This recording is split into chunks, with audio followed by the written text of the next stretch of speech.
The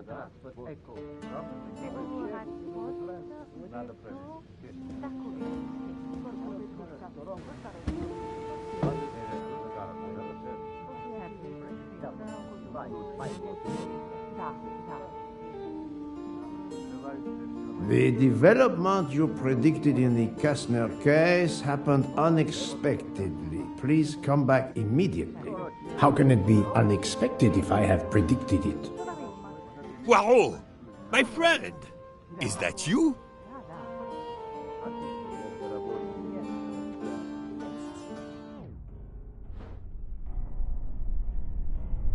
Over here, Poirot!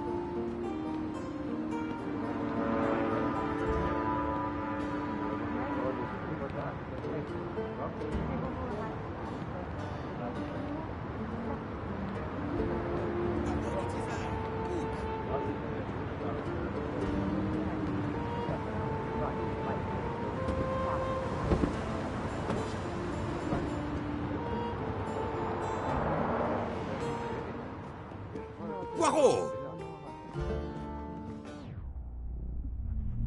Poirot! Is it truly you, my friend? Book, it is indeed me. What brings you so far from home? A little affair in Syria. An affair of the heart? No, a modest affair of recovering stolen artifacts. But now I am summoned home to England and must leave immediately. This evening? You travel on the Orient Express, I hope. I have made no arrangements yet, as I just learned that an emergency has arisen, and I must return to England immediately. Very well. It will be my pleasure to secure you a sleeper on the Orient Express. If the director of the line insists, I accept with pleasure. And we'll dine together, for I too depart this afternoon. We'll have plenty of time to catch up. I'll have the hotel transfer our luggage. Excuse me, sir. You are the director of the line? The Princess Dragomirov would like to know if she may keep her mina in her compartment on the train. Good morning, Princess. It is an honor to welcome you aboard. There is absolutely no problem for your pet. You will ask about his food? Oh, yes. The Princess Dragomirov would like to know if there is food for miners on board. Insects, small amphibians, baby rodents. Baby rodents? Of course, Princess. Don't worry. Your bird will be fed as you demand.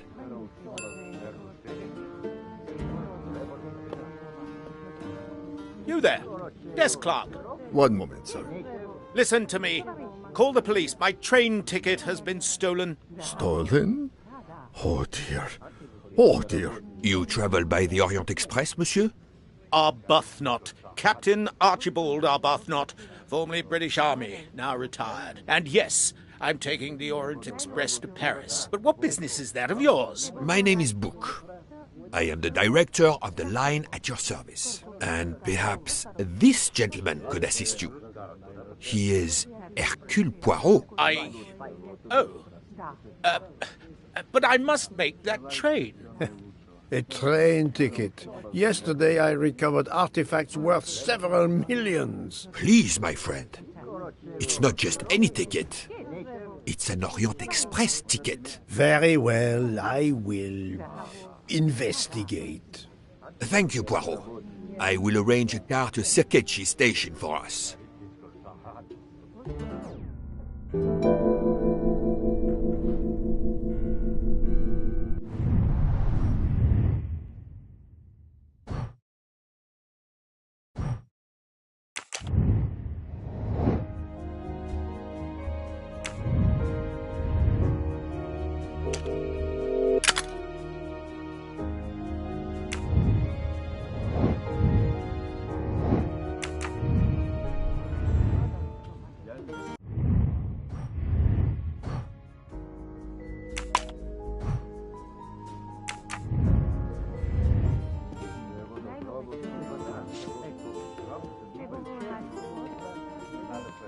How do you know your ticket has been stolen, monsieur? I put it on a table in my room. I came down here to breakfast, and when I got back, my ticket was gone, and other things were on the floor, as if they'd been tossed about. Alors, monsieur, I suggest we begin in your room. Will you lead the way?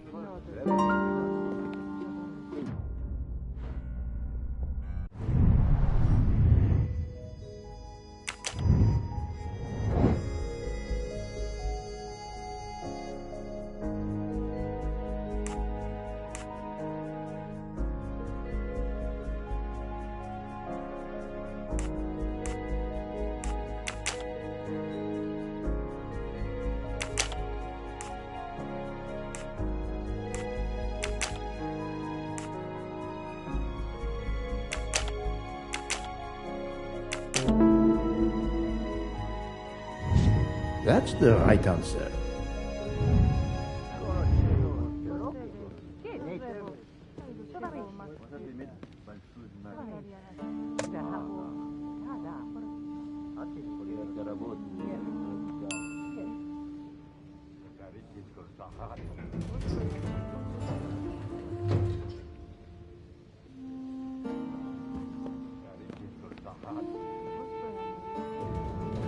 Floor, Captain Arbuthnot? 4th floor. Oh, one mystery solved.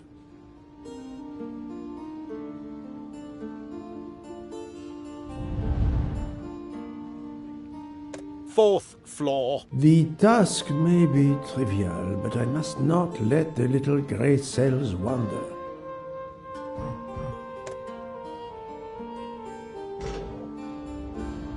I suppose I can exercise my powers of observation while we wait.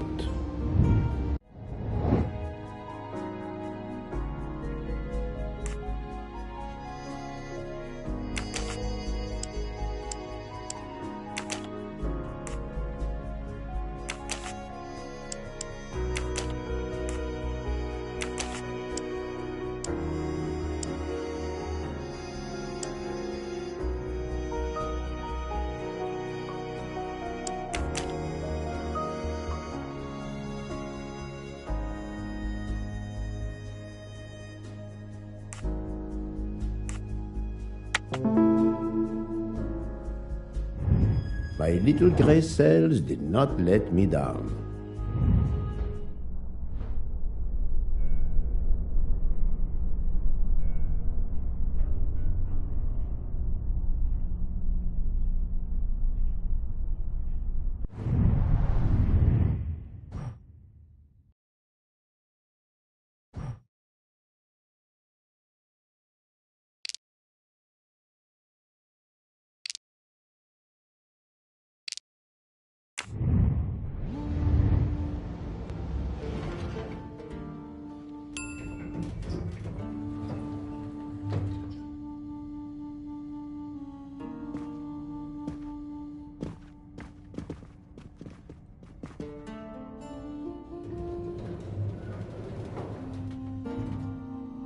My room's along here. 411. In a hotel of this quality? A thief? Come on, don't dawdle.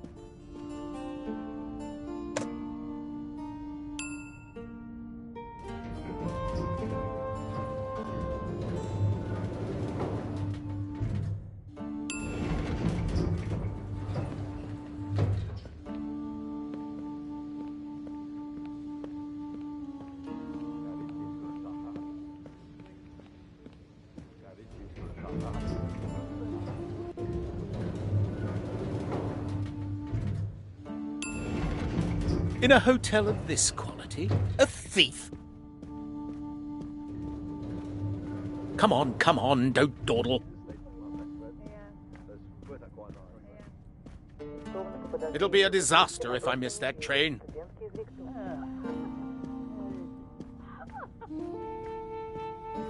You have locked the door, monsieur? Naturally. This is a foreign country. You have the key card? Of course. We will enter.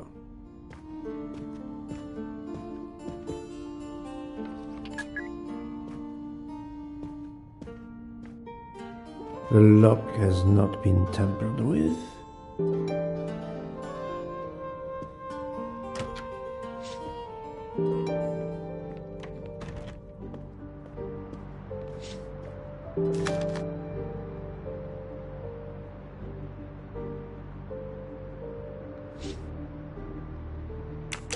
A fact sheet from a tour of Saint Sophia.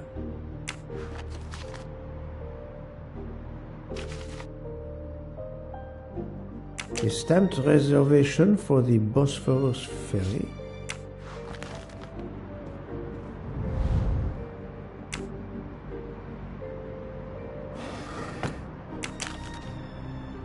A brochure for this fascinating city.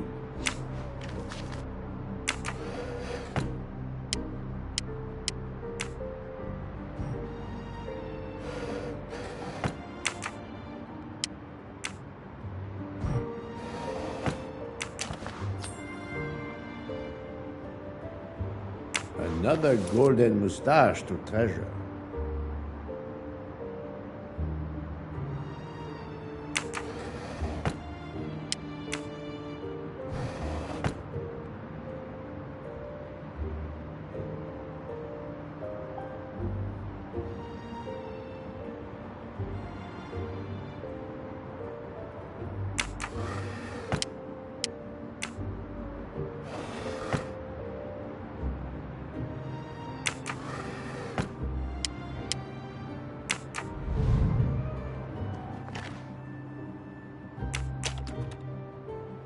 The Conspicuous Gallantry Cross for meritorious service in Iraq, yet he only retired as a captain.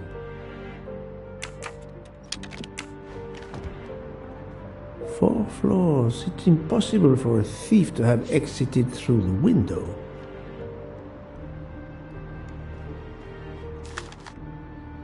A list of travel expenses. But how did these papers end up on the floor?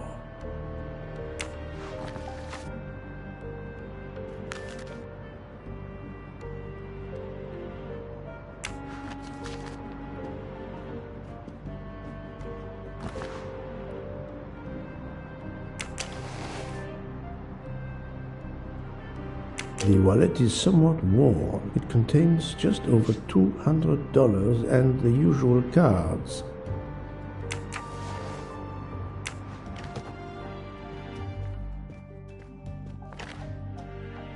This earring, it is not the first time I've seen it, but where?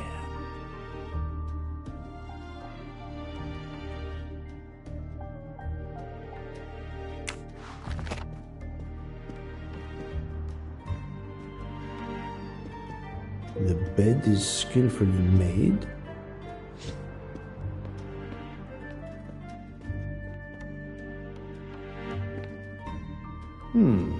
Water with traces of soap. The water is scented.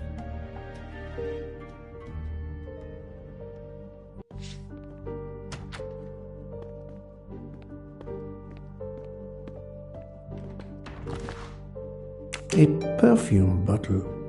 Empty. Suggestive.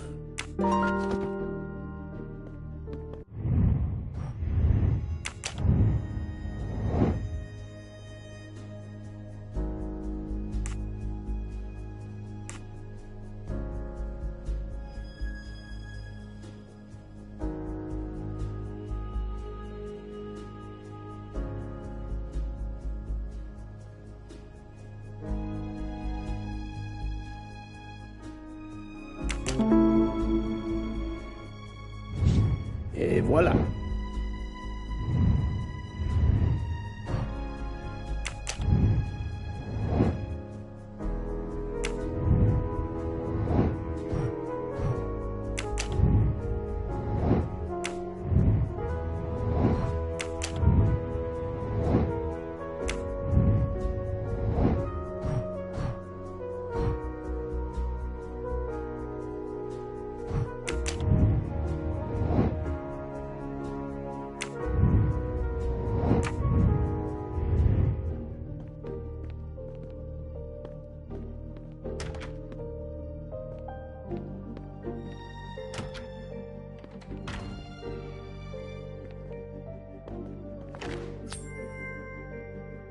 Another delightful trophy for my collection.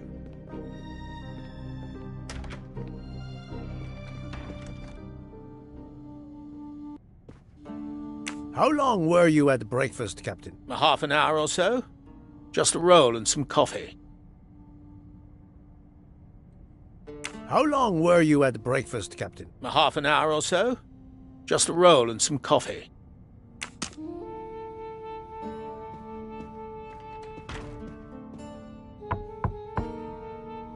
Go away, please. A brief word, sir. I will give you 2 brief words. Go away. Monsieur. I've been traveling all night from New York. Must I call the management? Pardon, monsieur. I do not believe we have awakened a thief. 8 человек ранены в результате теракта. Взрывы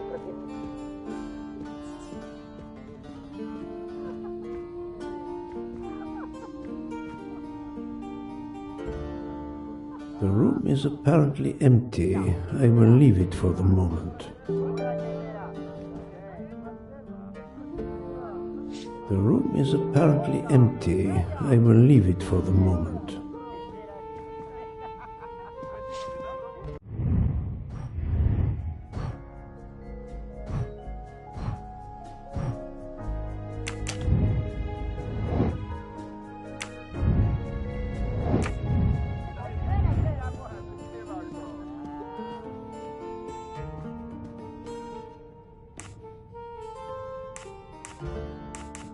Why was there an earring in your room? An earring?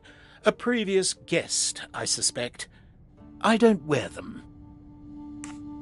Did you leave the window open? No. That must be how the thief escaped. I think not. Unless the thief had wings. The bed is very neatly made, but the corners are not military style. The price we paid for this hotel? I'm not going to make my own bloody bed. Interesting pronoun, that. We.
I do not think that's the right answer.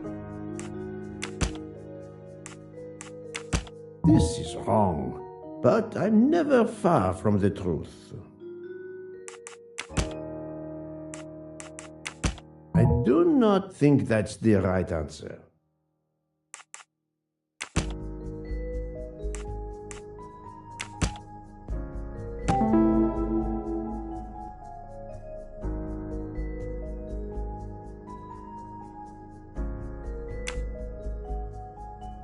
The wind probably blew the papers on the floor as it came in through the window. Moreover, the door is closed, and I found an earring on the bedside table.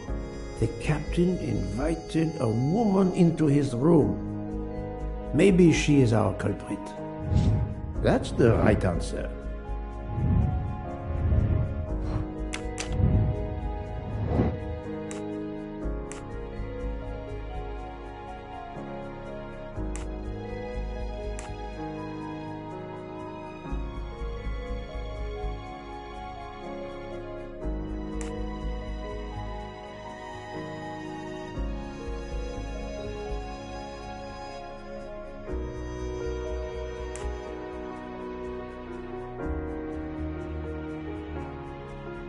I must admit I'm not right this time.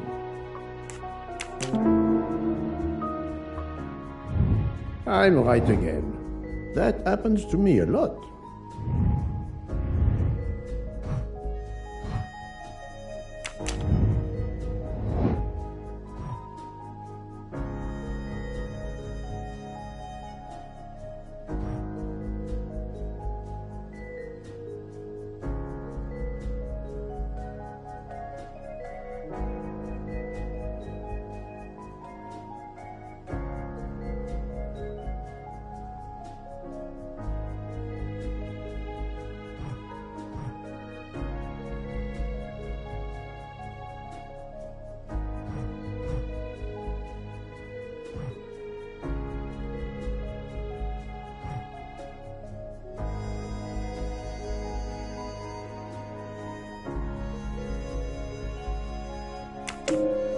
This is the most likely answer.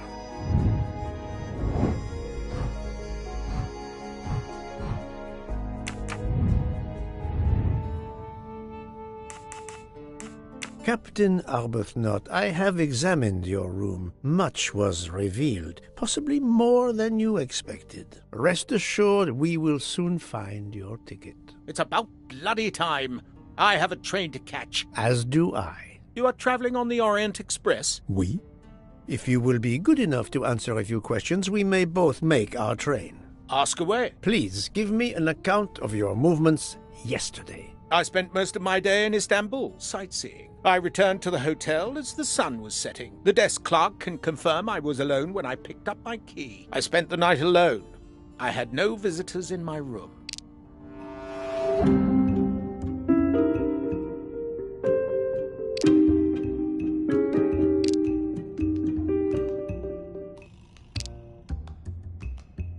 Have you told me the entire truth, Captain Arbuthnot? Of course. I want you to find my ticket. Can you explain the earring I found on the bedside table? An earring? Yes.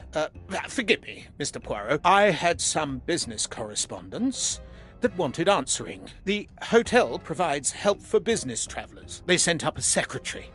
I dictated a letter, and she mailed it for me. I hadn't noticed that she had lost an earring. And when did you invite this secretary? This woman may be the thief we are looking for. That was yesterday evening. My ticket was still there when I went down to breakfast. She can't have taken it.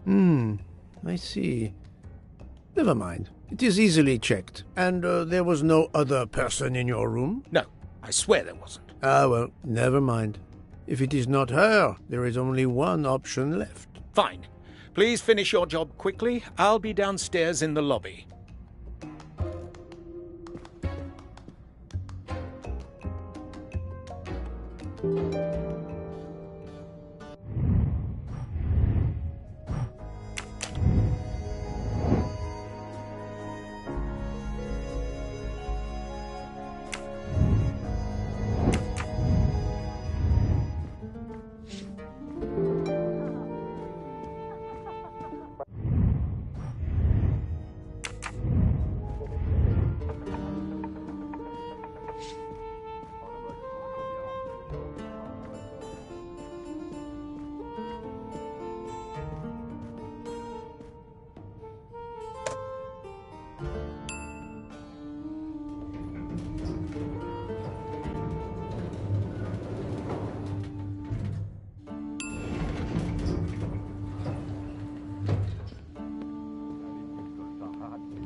Pardon, monsieur. May I inquire when the staff begins cleaning the rooms? Every morning at breakfast time, sir. After making certain there are no guests in the room, of course. May I speak with the chambermaid who cleaned room 411 this morning? I hope you don't think that one of our staff stole the ticket. No. Do not distress yourself. We seek only information. I will summon her at once. Oh, I'd ask her to bring her laundry cart.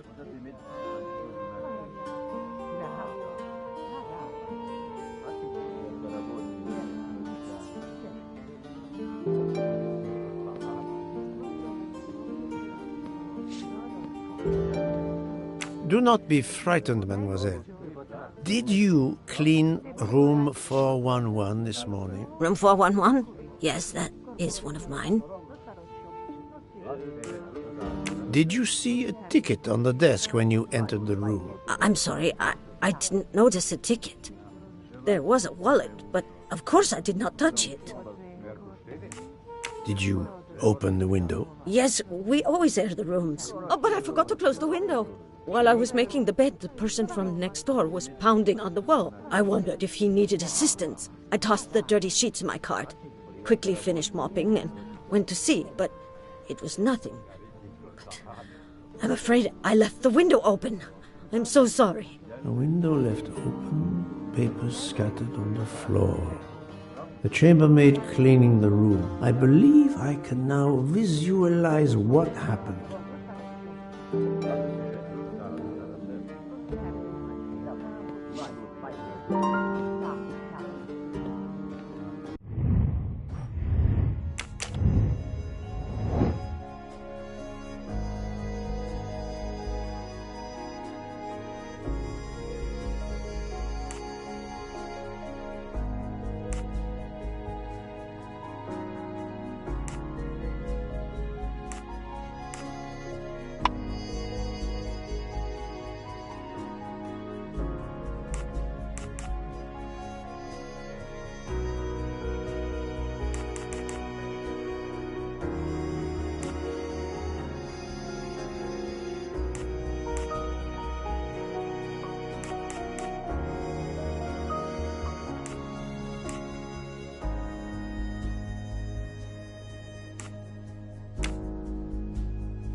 I do not think that's the right answer.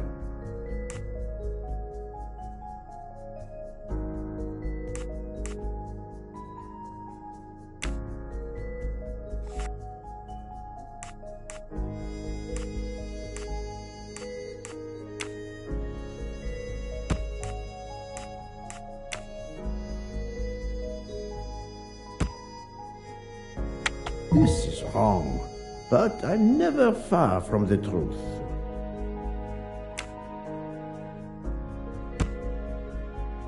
I must admit I'm not right this time.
Et voilà.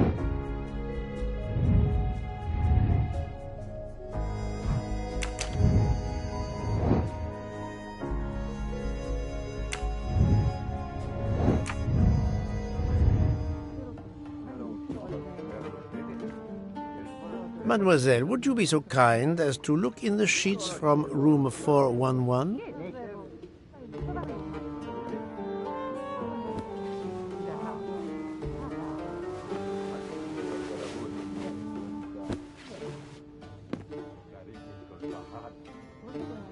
And so the missing train ticket completes its strange journey. An open window, a laundry cart, and an annoying neighbor. But chance is the only guilty party in this dark mystery. Mr. Poirot, I apologize. I believe my concern got the better of me, and I forgot myself. Thank you. It was a case of great magnitude. I'm glad I was up to the challenge. And that, I think, is that.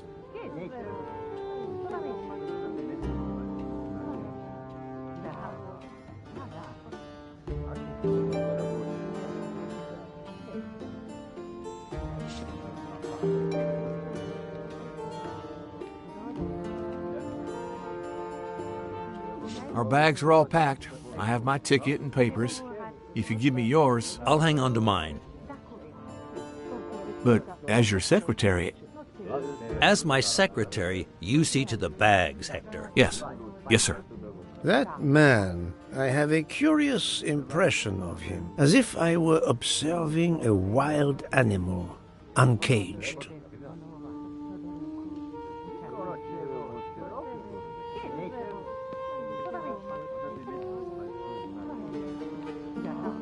We must leave for the station. Our bags are in the taxi. Did you find the ticket? It was a case most difficult, but somehow Hercule Poirot managed. I knew you could do it. Now we can sit back and enjoy a relaxing train ride.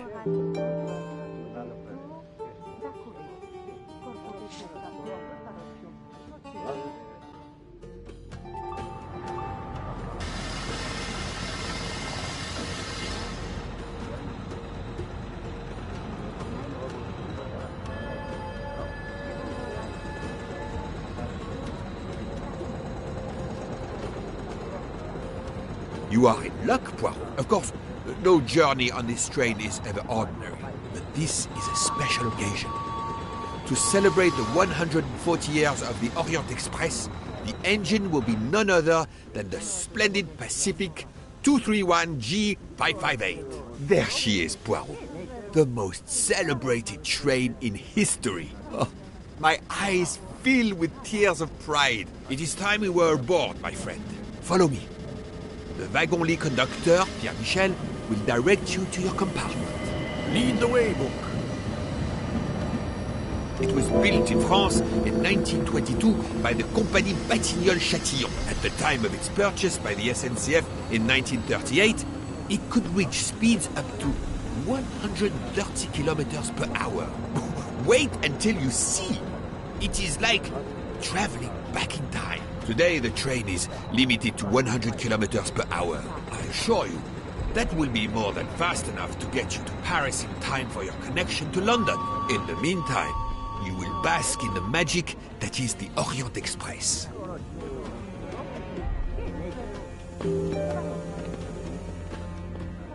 Good evening, monsieur. Your compartment is number 202. However, I am afraid that all the others are already full. Full? But how can that be? It is incredible, monsieur. All the world elects to travel tonight. All the same, you must find room for this gentleman here. I can exercise my powers of observation while they try to find me a bed. He is a friend of mine. He can have number 201. It is taken, monsieur. What? Number 201? Yes, monsieur. We are full. Full everywhere. The 140th anniversary, perhaps. Michel, listen to me very carefully. Mary. Not now. Not now. When it's all over, when it's behind us, then.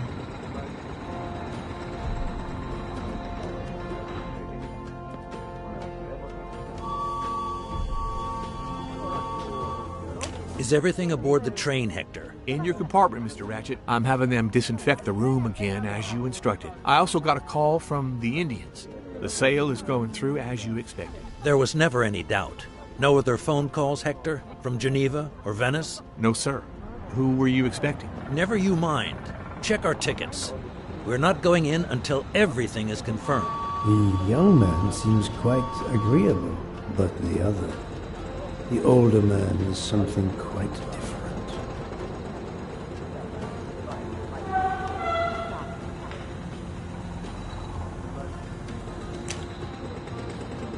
Notice the young woman from the hotel. She again wishes to watch the old man with his little friend, but not to be seen herself.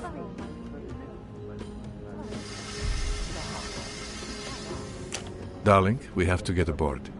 I know. I have heard of the phobia of fear of flying, but fear of trains? Now you're making fun of me. Never, my love. We'll board shortly, once our compartment is ready.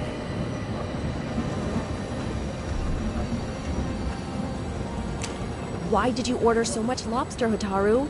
My dear Freya, I need it for my specialty on the second night. And if the lobster a la mori isn't fresh, the passengers will know. We don't have enough space for my desserts. Tonight, molten chocolate cake. Tomorrow, my specialty. That is not my concern. They will not have room for them anyway. Serve your lobster tonight. Chicken a la mori must be the first night dish for the travelers. It is easier to digest. You really are the egomaniac everyone says you are. I have every reason to be. I am the angel. You are just the caboose. Poirot, I am mortified. The 140th anniversary, perhaps, but such a plague of passengers.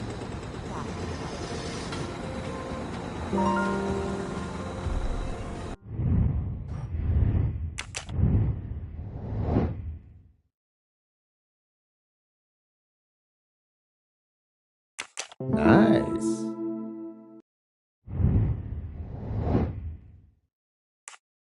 Well done.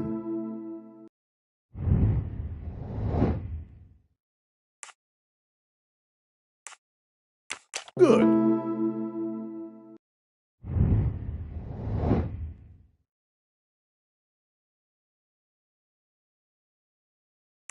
Yes.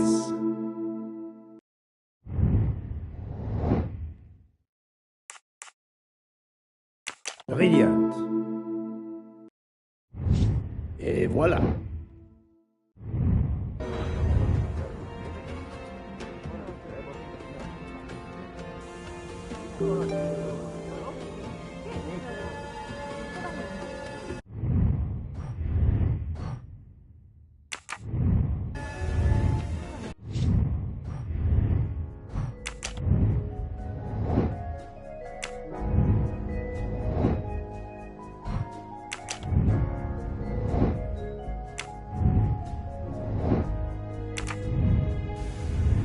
Poirot, we have a solution.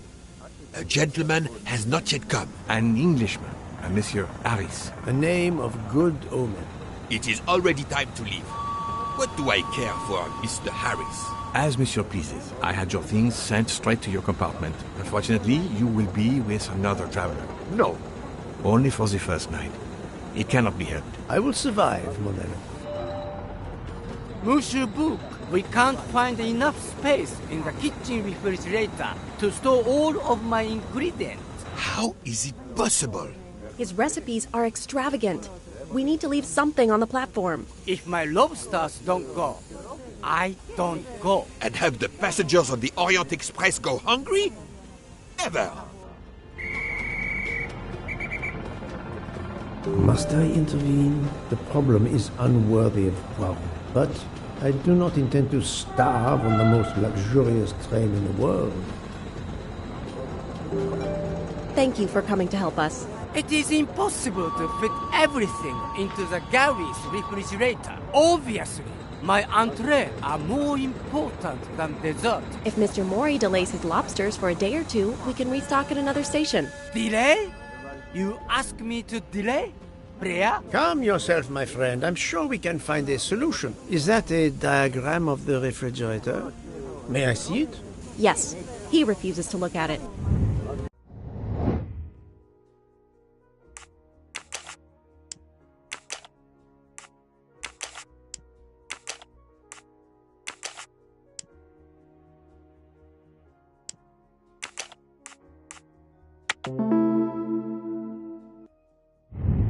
That's the right answer.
Et voilà.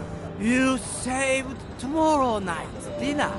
Mr. Poirot, I will reserve the finest lobster just for you. I look forward to it, monsieur. And to the dessert, mademoiselle. Hopefully. That will be the last mystery you face on our journey, my dear Poirot. Your compartment for tonight only is at the back of the second-class carriage, number 102. Tomorrow, you move to a private compartment.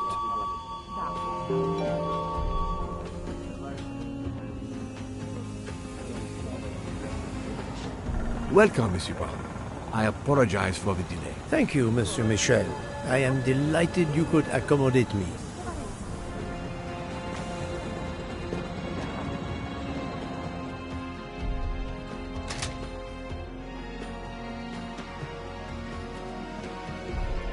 Wrong compartment. I need to find number 102. These first-class rooms are very spacious and luxurious.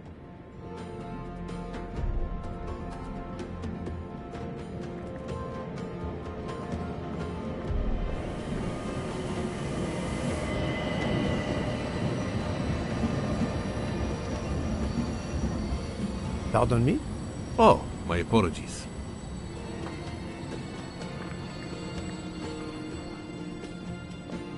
Wrong compartment. I need to find number 1.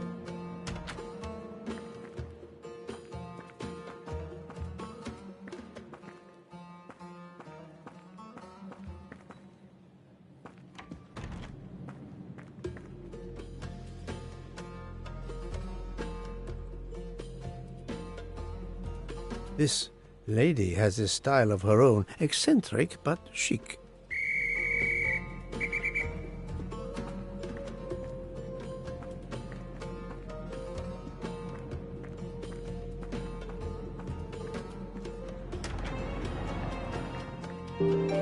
Excuse me, I think you made a mistake. You are Mr. Harris? No, my name is McQueen. There is no other berth on the train, monsieur. All is arranged. Yours is the upper berth. We start in 1 minute. The train's remarkably full. En voiture! Listen, sir, if you'd rather have the lower berth, easier and all that, well, that's all right by me. No, you are too amiable. It is for one night only, at Belgrade. Oh, I see. You're getting out of Belgrade. Not exactly.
Ladies and gentlemen, dinner is served.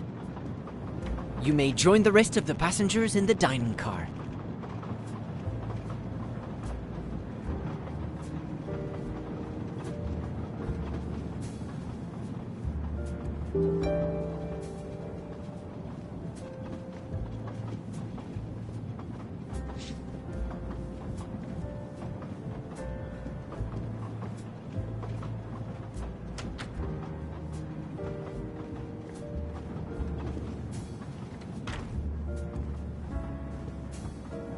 Excuse me, monsieur. Pierre asked me to inform you that a passenger left us, so his room is yours. Monsieur Bouc instructed that your things be transferred to room 202 during dinner. You will be more comfortable in first class. It is true what you say. Thank you, Mr. Fauché, monsieur.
Please, my friend, join me.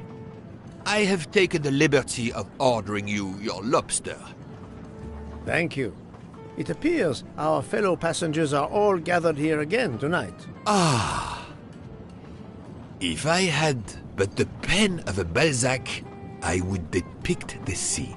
Oh, it is an idea, that. Ah, you agree. It has not been done, I think, and yet it lends itself to romance, my friend. All around us are people of all classes, of all nationalities, of all ages. For 3 days, these people, these strangers to one another, are brought together. They sleep and eat under one roof. They cannot get away from each other. At the end of the journey, they part. They go their several ways, never perhaps to see each other again. Certainly it interests us, inviting us to watch and wonder about their lives. Ah, I know you, my friend. Even now, your mind, it is at work. Let us test it. For example, what do you make of those two? I was visiting my daughter. She works at the American Embassy in Istanbul. I told her she'd never find a husband there. Since I wanted to see Paris on my way home, she told me I should take this high-class train. I can't wait to see Paris. It looks beautiful in the movies, but it couldn't be more beautiful than Schenectady in the good old US of A. That's where I'm living now. And you, Miss Debenham, was it? Where do you hail from? I was born in the UK. Oh, that's in England, isn't it? What do you do for a living? I teach English to children in other countries. I see. Oh, I wish I spoke a foreign language. My daughter speaks several languages. Let me tell you about her work. It's very important.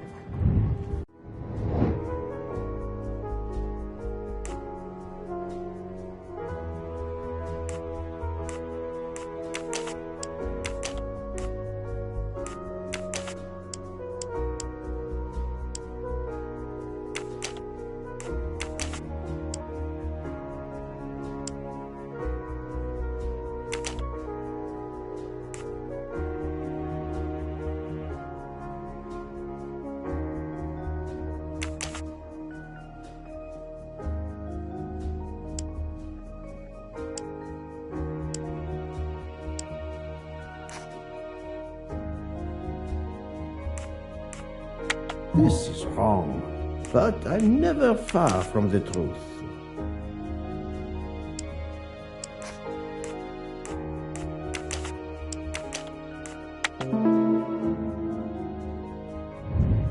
That was easy. There is much you can learn about someone just by observing them and listening. For example, that lady is reserved. She reveals little. She is self-contained. Some secret prompts her to allow her dinner companion to carry the conversation. I confess, in this case, what I witnessed in Istanbul suggests more, but I will respect her privacy. You will always amaze me.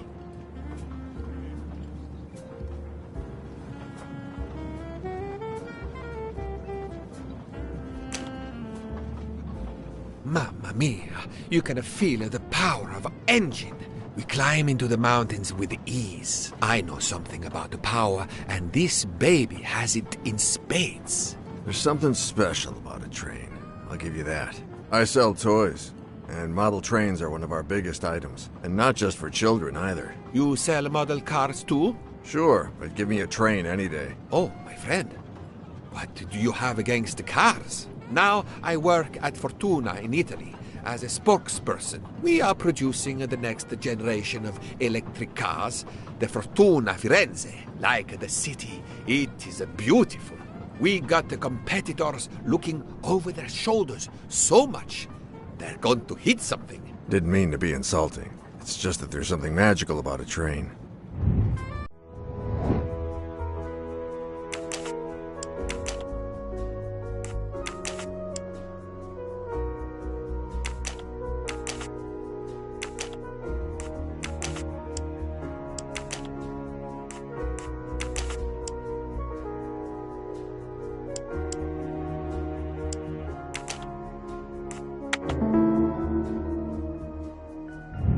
My little grey cells did not let me down.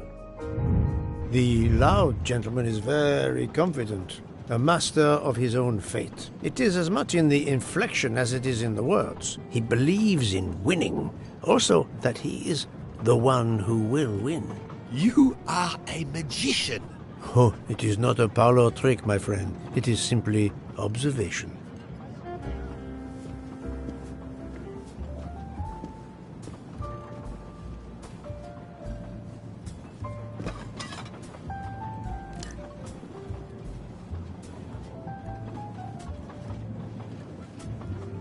My friend, this is one of the best desserts I have ever eaten. You have always had the sweet tooth. But this, it is a masterpiece. I can't understand how the dessert can be so good. I would love to know what the recipe is. I couldn't tell what flavor the ice cream is.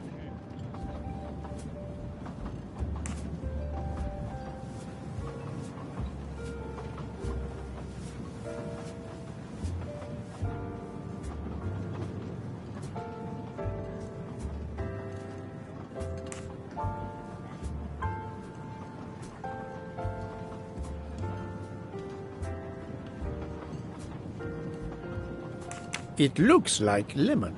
Look at the zest. Yes, I wasn't sure what that was. What is the red fruit?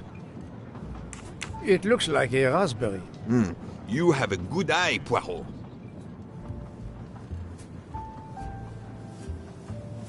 The biscuit is the foundation of the dessert. All else is built upon it.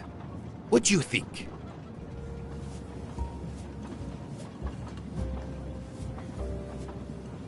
It looks like crushed biscuits, my friend. Finely observed, indeed. Poirot, I am embarrassed to ask you a great favor. My friend, I am on this train due to the great favor you have done me. How may I assist you? This dessert is sublime. If only I had the recipe. Unfortunately, the pastry chef, Miss Nielsen, she will guard her secrets. But you, my friend, I am sure you could make her confess. You wish me to persuade the pastry chef to give up her recipe? You who are the expert at interrogation. Book, it is a dessert. It is the pinnacle of desserts. You, my friend, who, as you say, are on this train, I blush to remind you. Fine, you win. Again, what wouldn't I do for you, my friend? Oh, thank you, Poirot. Good luck.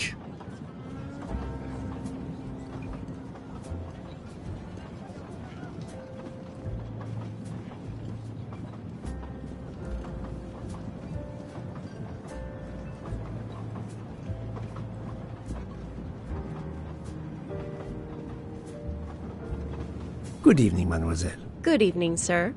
How can I help you? That was a magnificent dessert you served us tonight. I wanted to tell you personally how much both Monsieur Bouc and I enjoyed it. Thank you very much, sir. In fact, it is so good. Monsieur Bouc insists on knowing how you made it. Oh, sir, I'm sorry. You must know a chef never gives away their recipes. But, well, you helped with the refrigerator, and without space in it for me, there would have been no dessert. Very well. To prepare tonight's dessert, first I melt sugar to make caramel. Then I spread this caramel to make tuiles. Between two tuiles, I add a small scoop of lemon ice cream, and I put the whole thing on a strawberry crown. Poirot, you are suspicious even now. The pastry chef gave up her prized recipe a little too easily. I sense she wasn't entirely honest with me.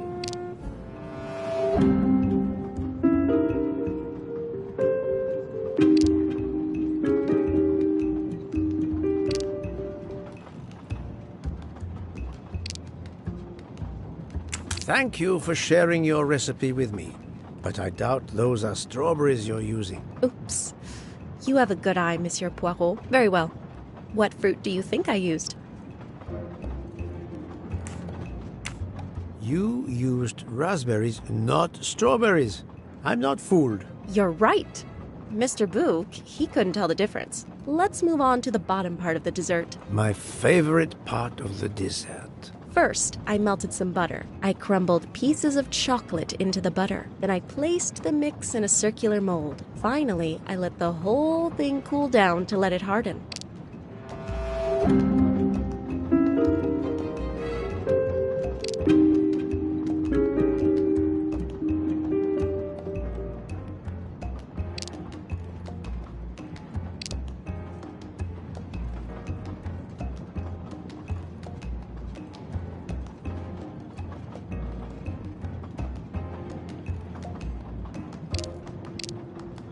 It's certainly not chocolate that you've crumbled. I see you do have an excellent palate.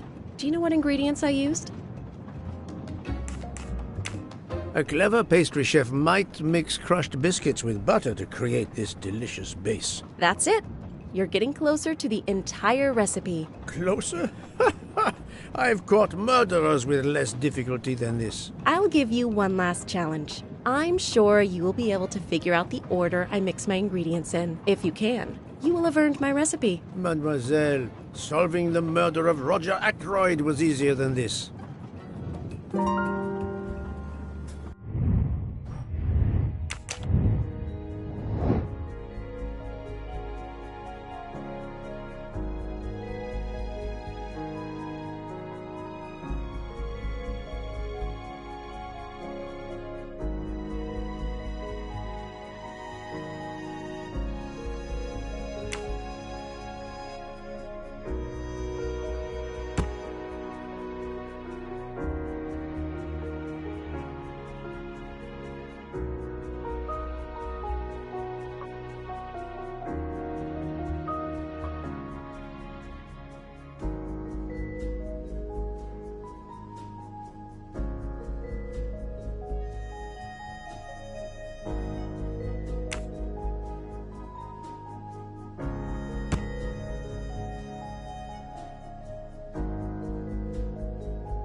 I do not think that's the right answer.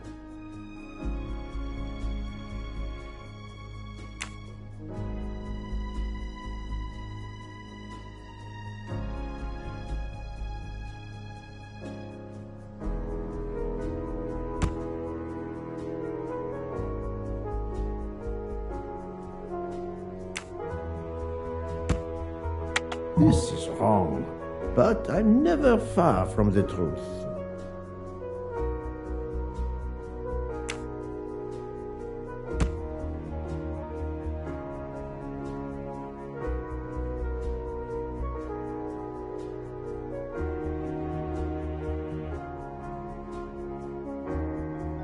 No, not good.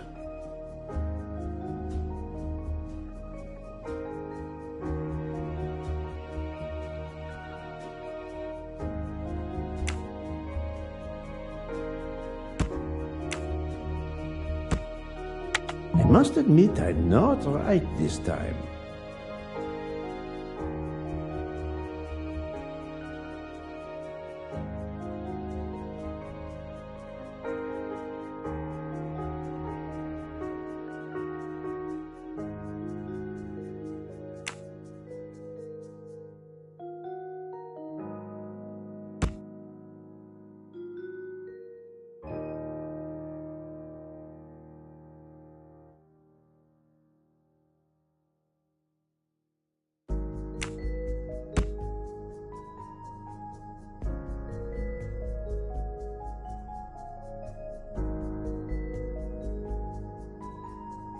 Think, Poirot. That is not a good answer.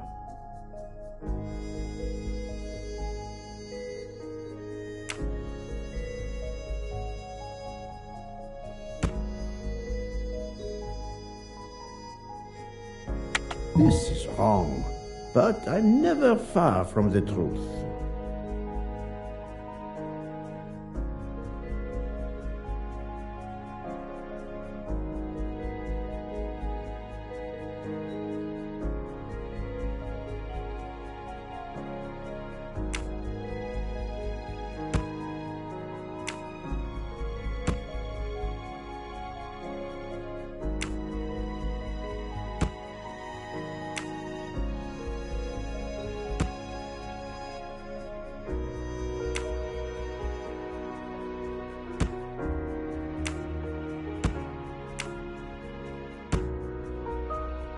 No, not good.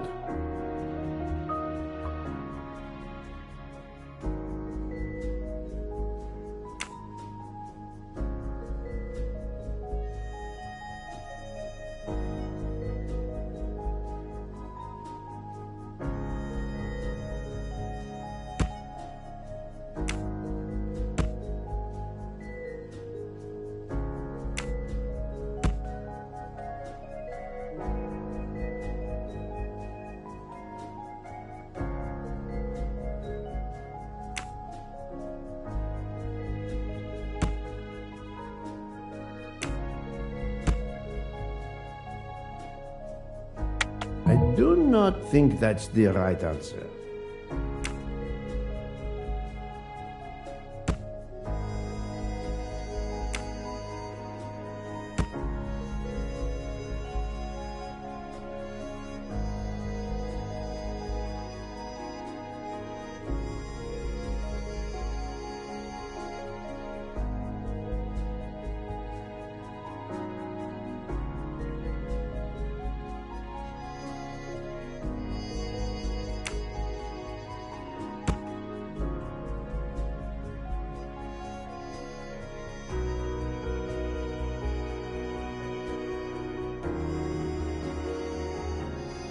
I must admit I'm not right this time.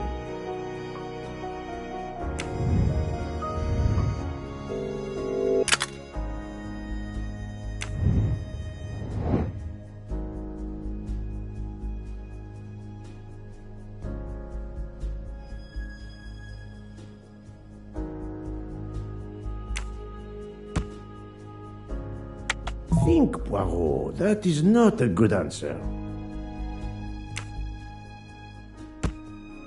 I must admit I'm not right this time.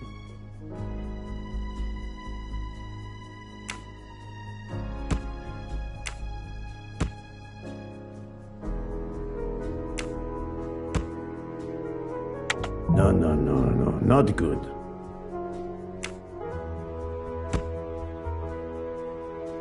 I do not think that's the right answer.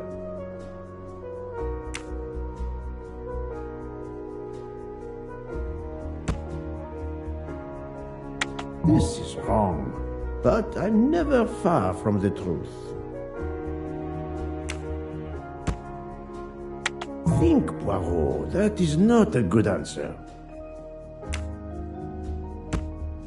This is wrong, but I'm never far from the truth.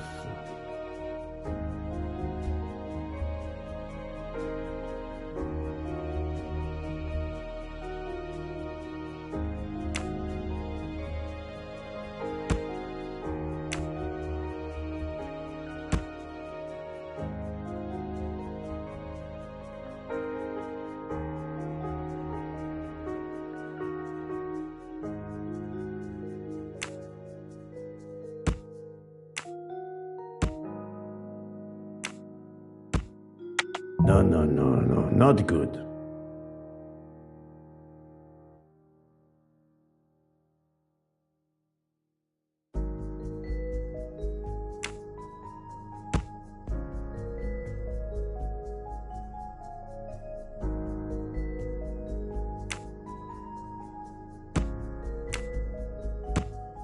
I do not think that's the right answer.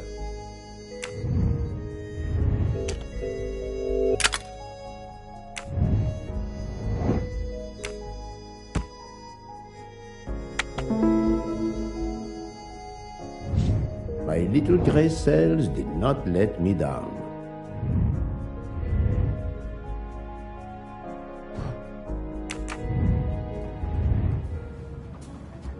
As promised, my recipe is yours. Give me 5 minutes to write it down for you. Thank you. I am in your debt.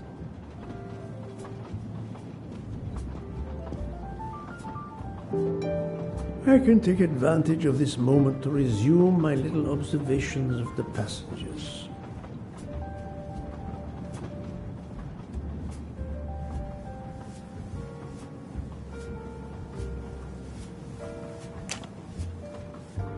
Did you enjoy the meal?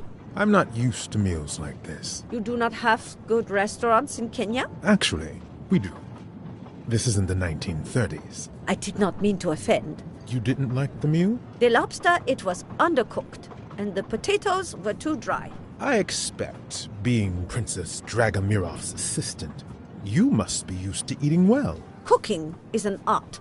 You do not need to wear the chef's hat to be an artist. What is your favorite dish? Currywurst. It is a specialty of mine.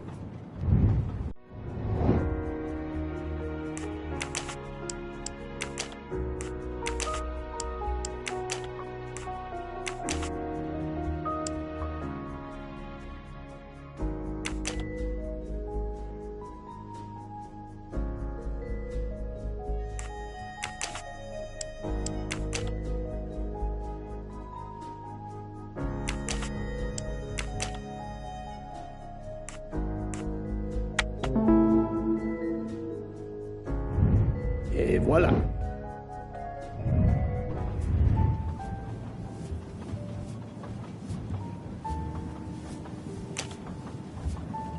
I made a lot of progress on the expenses last night, sir. I should be done by tomorrow morning. You're supposed to be a fast worker, Hector. Sorry, sir. Working here is not as comfortable as in our office in Boston. You're lucky to ride in a train like this.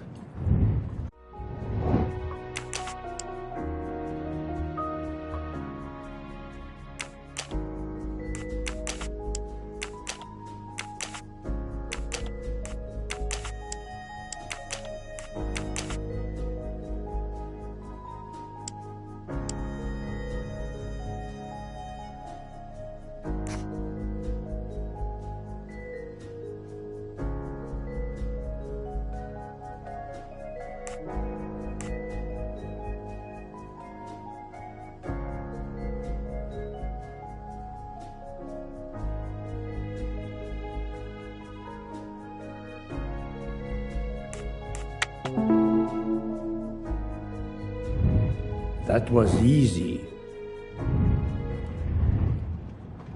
Here you are, sir. My recipe. Please tell Mr. Book he should not expect my recipes for the other desserts.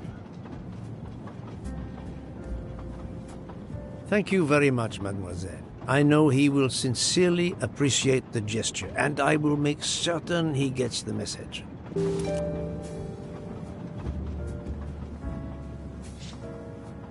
Yes, sir?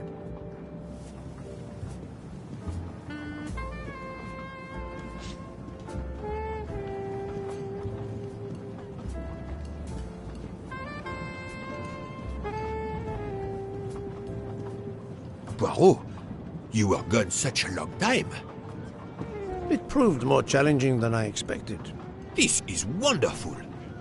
Did it require the use of your little grey cells? More the exercise of my little taste buds. Thank you so much, my friend. Eat your dessert. You've earned it.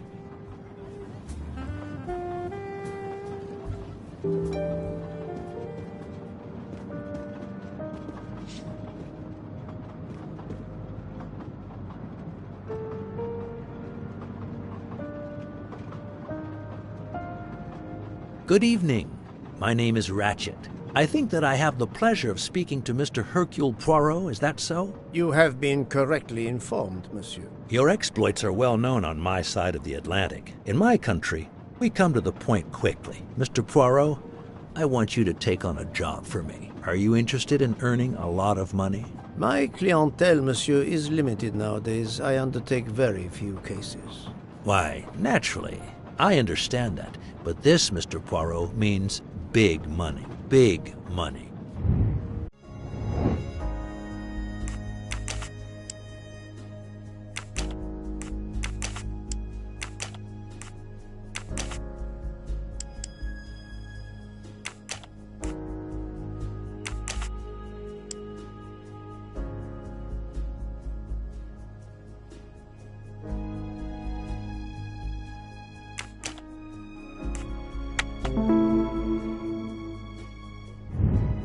Et voilà. What is it you wish me to do for you, Monsieur Ratchet? Mr. Poirot, I am a rich man. A very rich man. Men in that position have enemies. I have an enemy. Monsieur, in my experience, when a man is in a position to have, as you say, enemies, then it does not usually resolve itself into one enemy only. Yes, I appreciate that point. Enemy or enemies, it doesn't matter. What does matter is my safety. My life has been threatened, Mr. Poirot. Now, I'm a man who can take pretty good care of himself. But as I look at it, a little insurance wouldn't hurt. And remember, big money. I regret, monsieur, that I cannot oblige you. What's wrong with my proposition? If you will forgive me for being personal, I do not like your face, Mr. Ratchet. Now, if you wouldn't mind, I'd like to finish my coffee peacefully.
You can never have too many of these.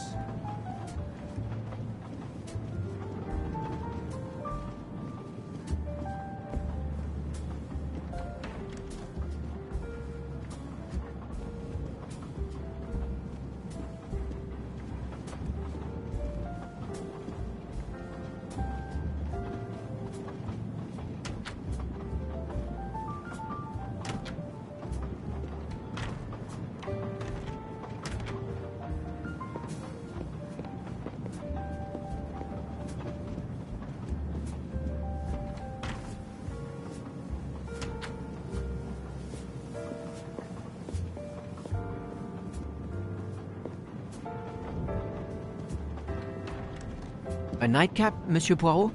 A cup of coffee, Monsieur Fauché. Then I will retire to my new compartment. I am sure you will find it to be most comfortable.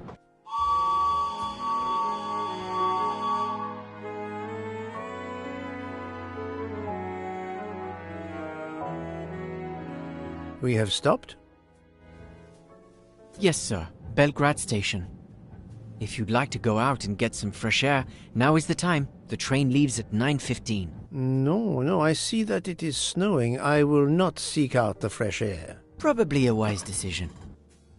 May I suggest a chocolate to accompany your coffee? It is produced by my father, the best chocolatier in Switzerland. I would never refuse a chocolate with such high recommendation. I know you will enjoy it, and please let me know if there is anything else you require.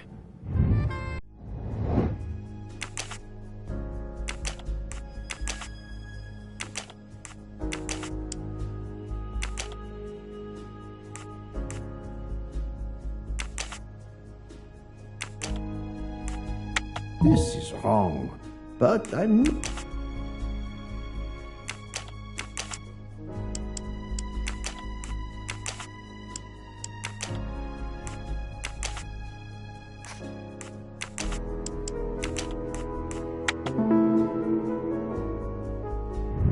My little gray cells did not let me down.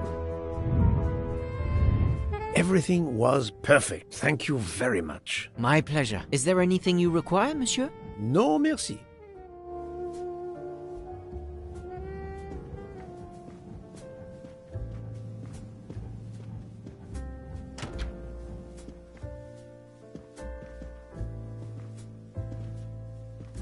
Why, I thought you'd left us. You said you were getting off at Belgrade. You misunderstood me. But, man, your baggage, it's gone. It has been moved into another compartment, that is all. Oh, I see.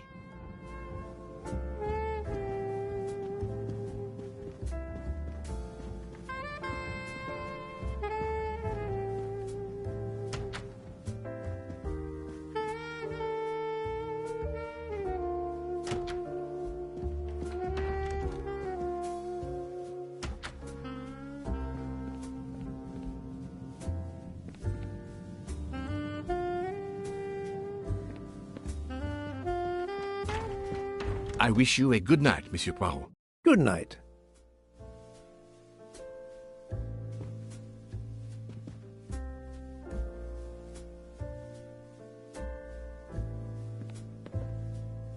I hope you'll sleep well and that your head will be better in the morning. It is just the cold. I'm now making myself a cup of tea. I hope it'll warm you up. I hope so. Good night. Well, good night, my dear.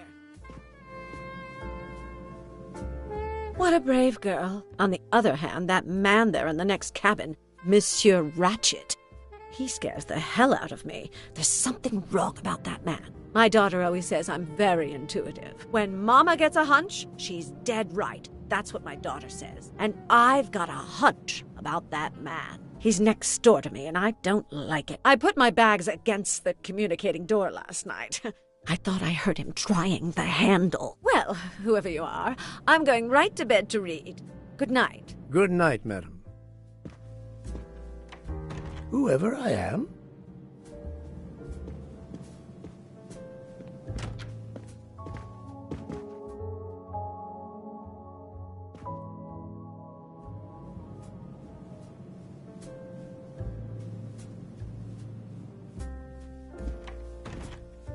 Monsieur Ratchet seems very upset.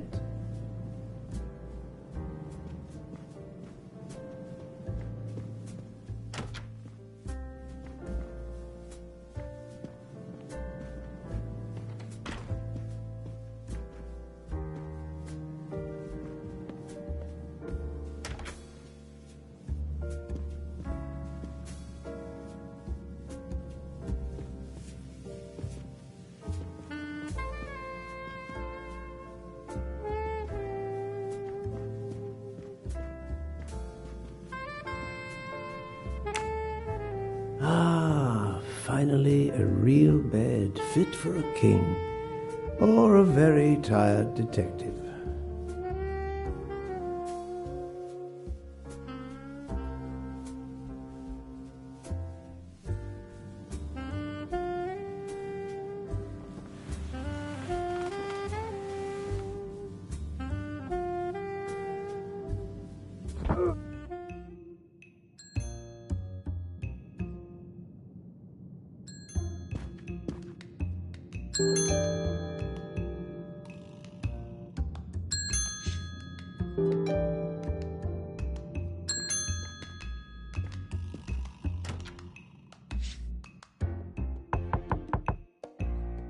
Monsieur Ratchet?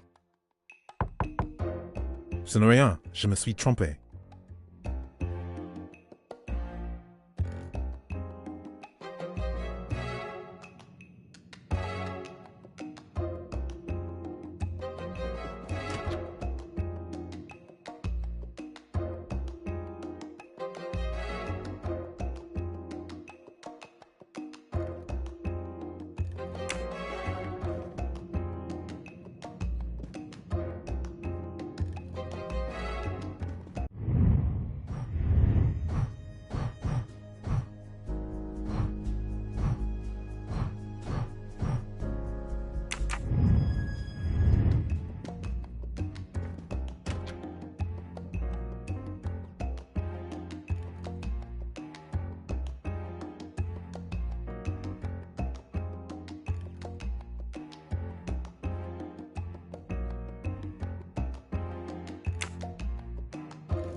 Good night, madame.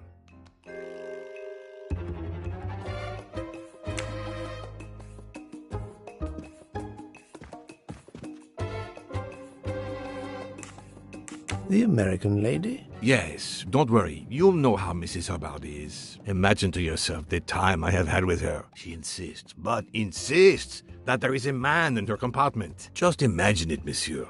In a space of this size, where would he conceal himself? I argue with her. I point out that it is impossible.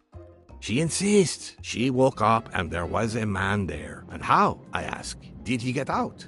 And leave the door bolted behind him. But she will not listen to reason. That one does not leave time to listen.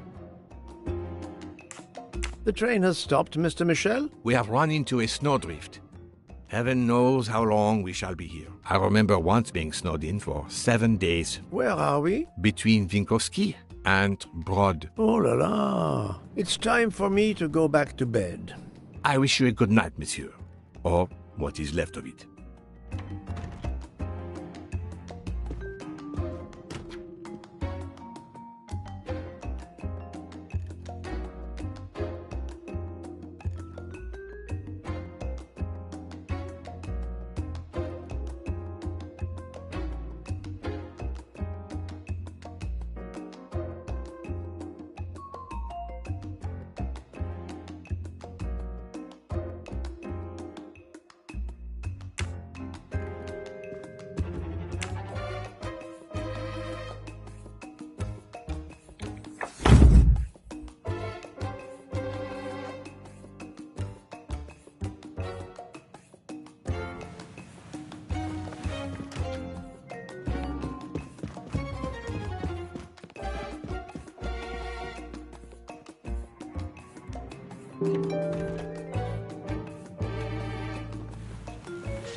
The train is still stuck and the snow continues to fall. I should have taken an airplane. Well, I must make the best of it and join the other passengers for breakfast. The train still hasn't left.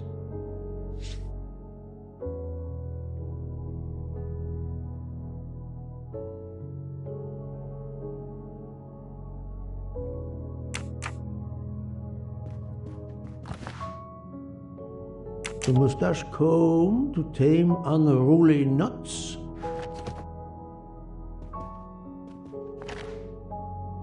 The finest of curling irons for the mustache.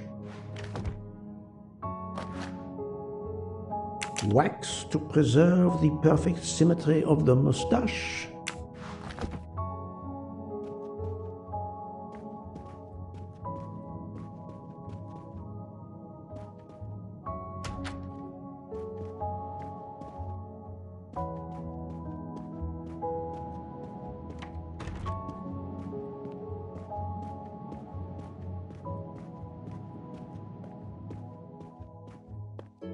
Good morning, Monsieur Michel. Good morning, sir. Please enjoy our special breakfast in our restaurant.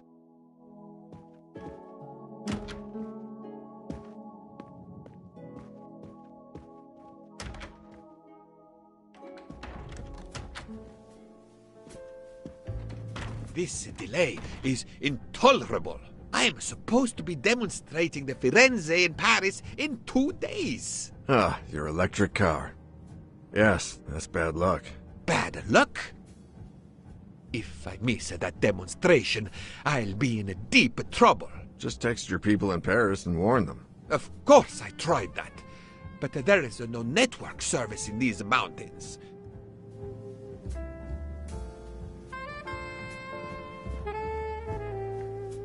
My daughter said it would be the easiest way in the world. Just sit on the train until I got to Paris. And now we may be here for days, and my boat sails the day after tomorrow. How am I going to catch it now?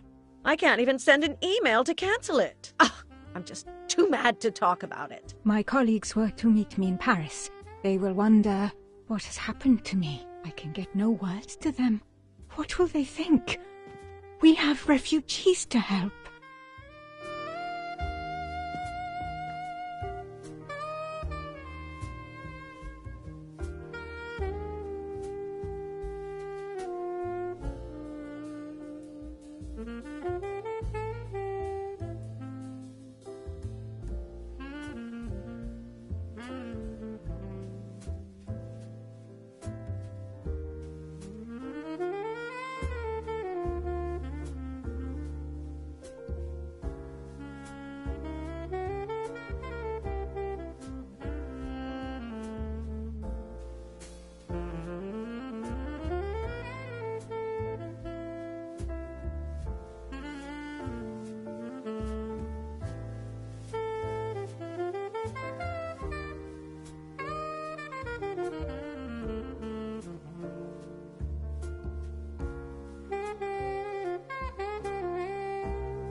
Good morning, madam. The snow is a predicament, is it not? I am Russian. Snow is no stranger to me. Ah, the accent. Would it be St. Petersburg? You are very perceptive. Monsieur Poirot, is it not? And may I take it I have the honor of addressing Princess Natalia Dragomirov? We dispense with the old titles these days. My husband, all of my past, was taken from me by these Stalinists. When they were gone, I became director of the St. Petersburg Museum of Antiquities to restore and preserve what I can of my country's history. Still, the delay must be vexing. If I must be late for my appointments, then they will wait. I know that I would certainly wait, madame. It has been my extreme pleasure to make your acquaintance, madame. Au revoir, Monsieur Poirot.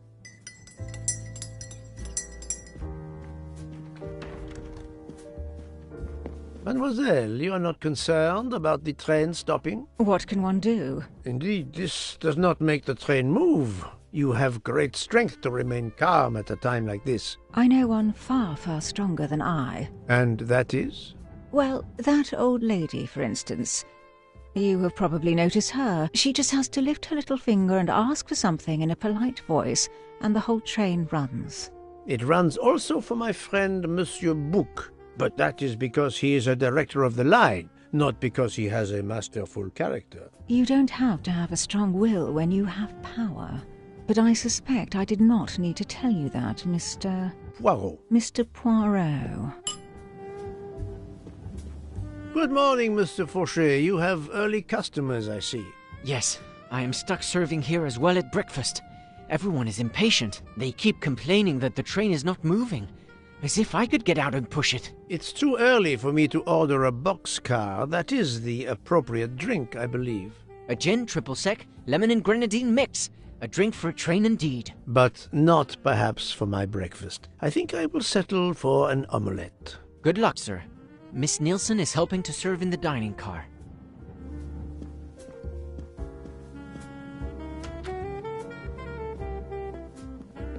The Orient Express bar is certainly well stocked.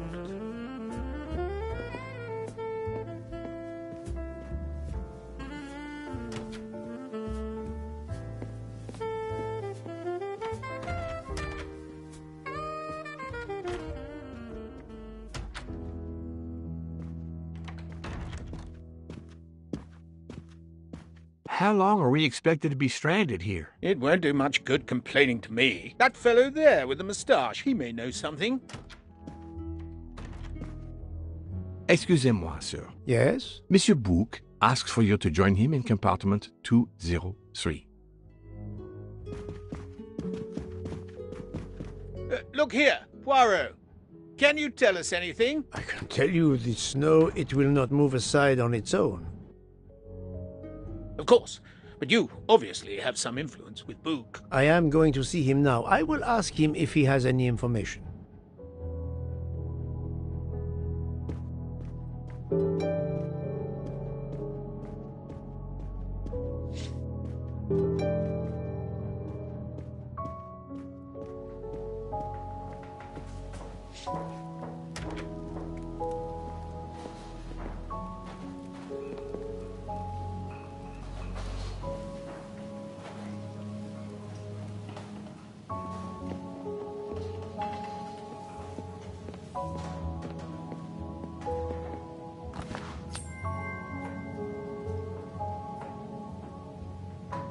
Come to Poirot, my exquisitely sculpted friend.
My good friend, come in. We have need of you. What has occurred? A passenger lies dead in his bed, stabbed. A passenger? Which passenger? In there. He's an American, a man called Ratchet. It was his valet masterman who was worried that Mr. Ratchet was not awake yet. Pierre Michel, the conductor, decided to break in and found the body. I see. Well, my friend, I think it is best not to touch anything and wait for the police to arrive. Oh, I tried to call the police, but there is no cell tower for many kilometers. We could be stuck in the snow for hours. The murderer is with us. On the train, now! The sooner we catch him, the sooner we'll be out of danger. The Dr. Constantine is already examining the body. Mon ami, this is not a missing train ticket. We must follow procedure. We must wait for the police to secure the crime scene. Please, Poirot. I will take full responsibility. Book, you ask. Well, if we cannot contact the outside world, then... Oh, you are going to drive me crazy. In truth, this problem intrigues me. I was reflecting not half an hour ago that many hours of boredom lay ahead whilst we are stuck here. And now, a problem lies ready to my hand. You accept, then? C'est entendu. You place the matter in my hands.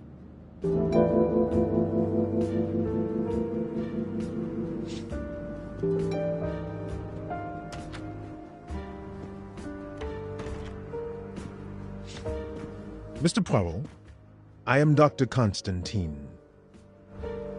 Forgive me, Doctor. You are a medical examiner? No, but I have assisted in post-mortems at Nairobi Hospital, where I am a teaching fellow. I am familiar with your excellent institution. I do not intend to perform a full autopsy, but a preliminary examination should be of some use. Of course. May I have a look? Then we can compare notes. Please.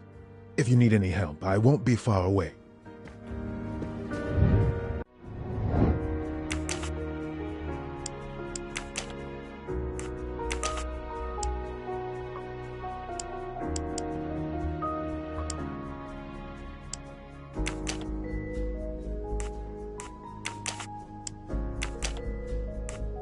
No, not good.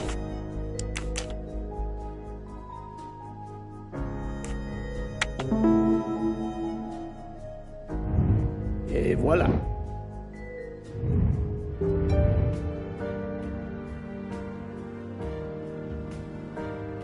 Thank you for your help, Doctor.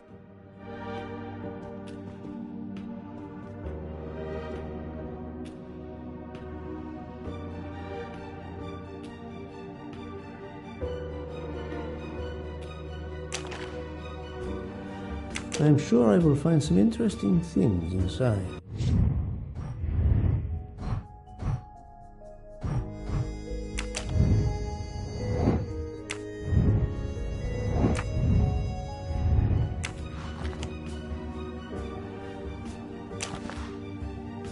This phone was deliberately smashed. Last night, Monsieur Ratchet said he takes precautions. I see now what he meant. He knew he was in danger and wanted to be ready, yet it was no use to him. I will leave it here for the police.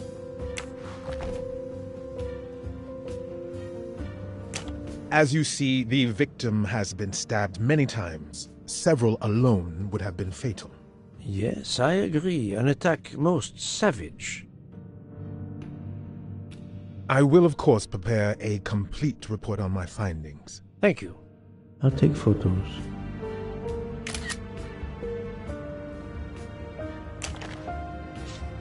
The watch is broken. The hands are stopped at 1:15 a.m. One would expect that to be the time when the attack occurred.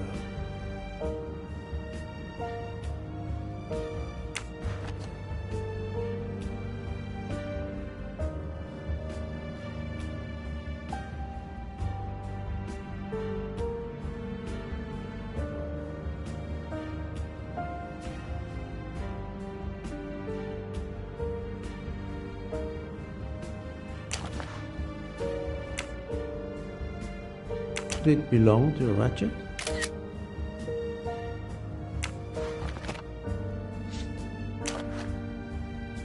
A handkerchief. There's a letter H embroidered on it.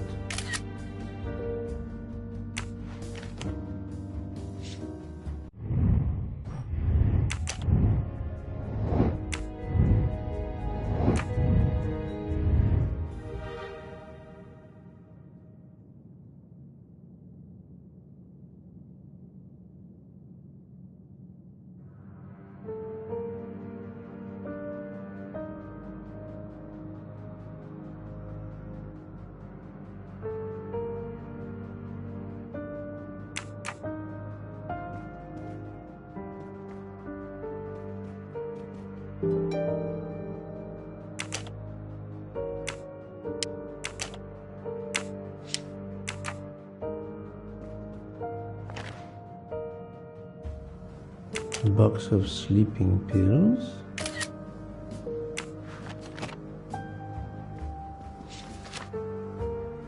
I wonder what could be in this photo.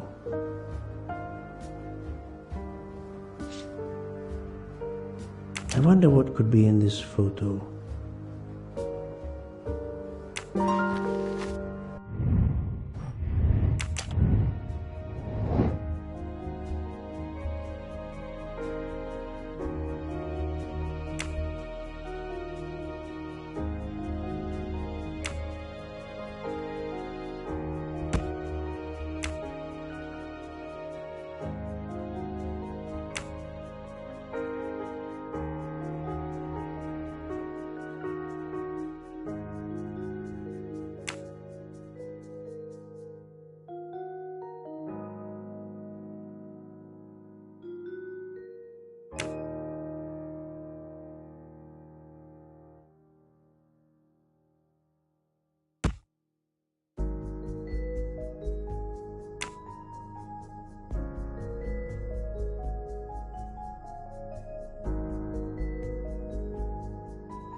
For Daisy.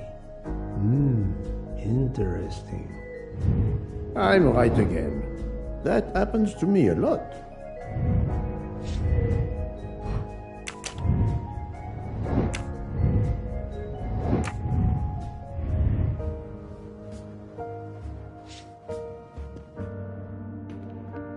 Where can the killer have gone? This door communicates with compartment 204. The latch is open on this side.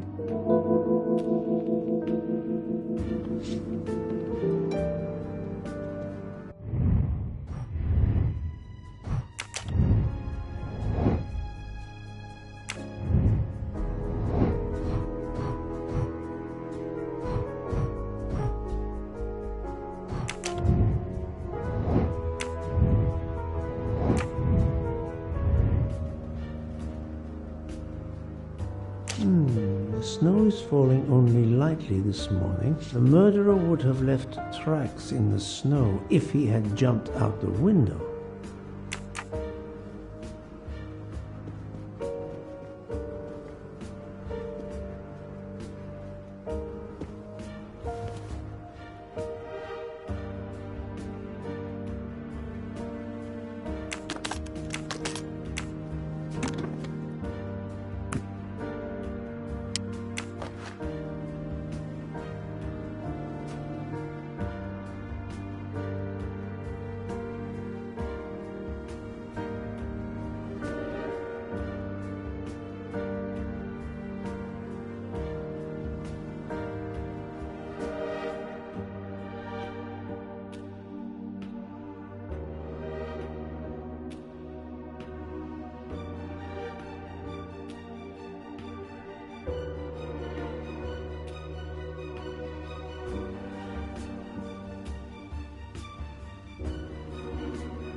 expensive clothing, recently laundered.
The chain lock is broken. Monsieur Michel told me that he broke the chain on the door to get into the room.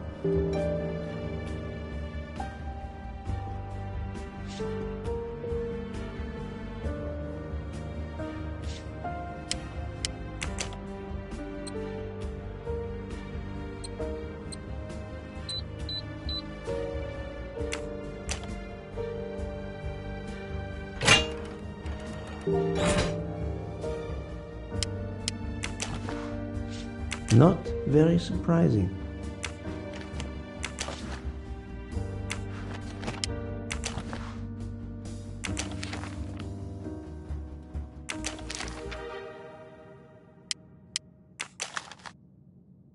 A meeting place on the back of a postcard. Someone with the initials A.W.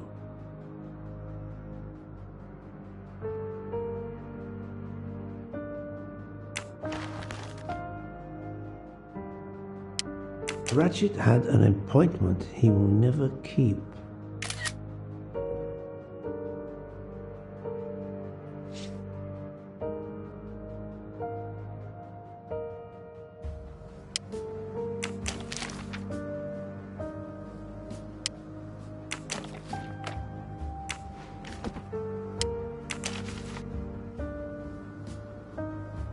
Unusual letter, this.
I must admit I'm not right this time.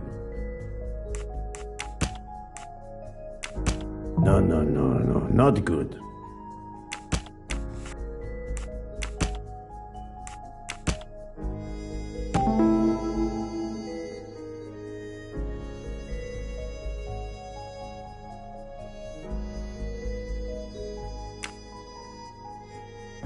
I can't imagine Ratchet taking a sleeping pill if he feared for his life. That was easy.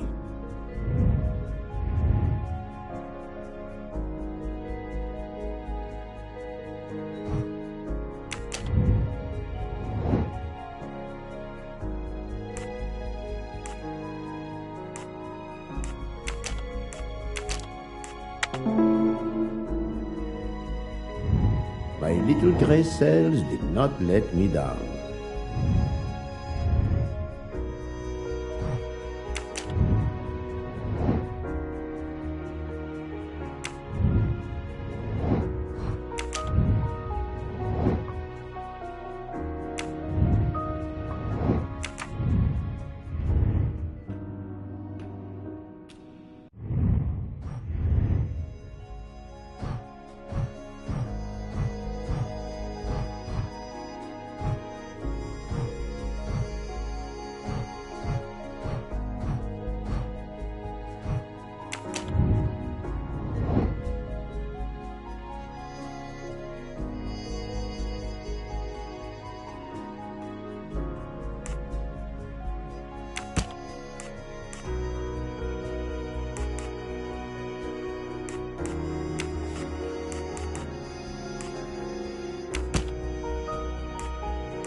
So, the murderer must have exited through Madame Hubbard's room.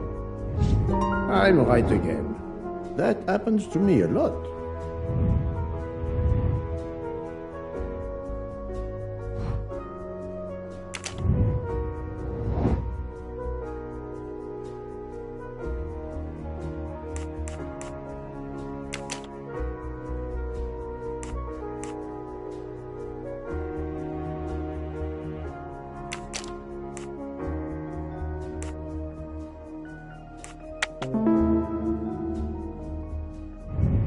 That was easy.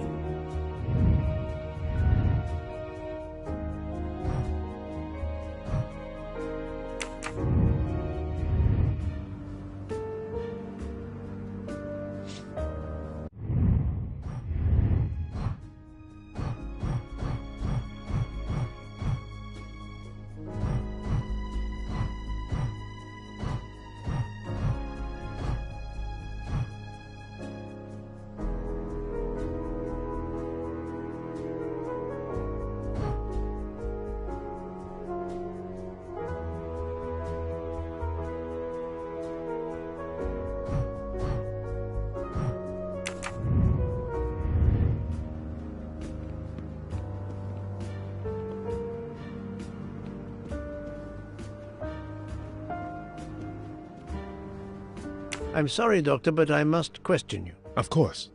I must be considered under suspicion like everyone else. May I know your movements last night? I share compartment 101 with Mr. Book. He would not stop talking about his beloved train. I listened to him for hours talking about his Orient Express. My friend Book will no doubt confirm this. Did you know the victim? Not at all. I noticed him last night at dinner, but I did not pay much attention.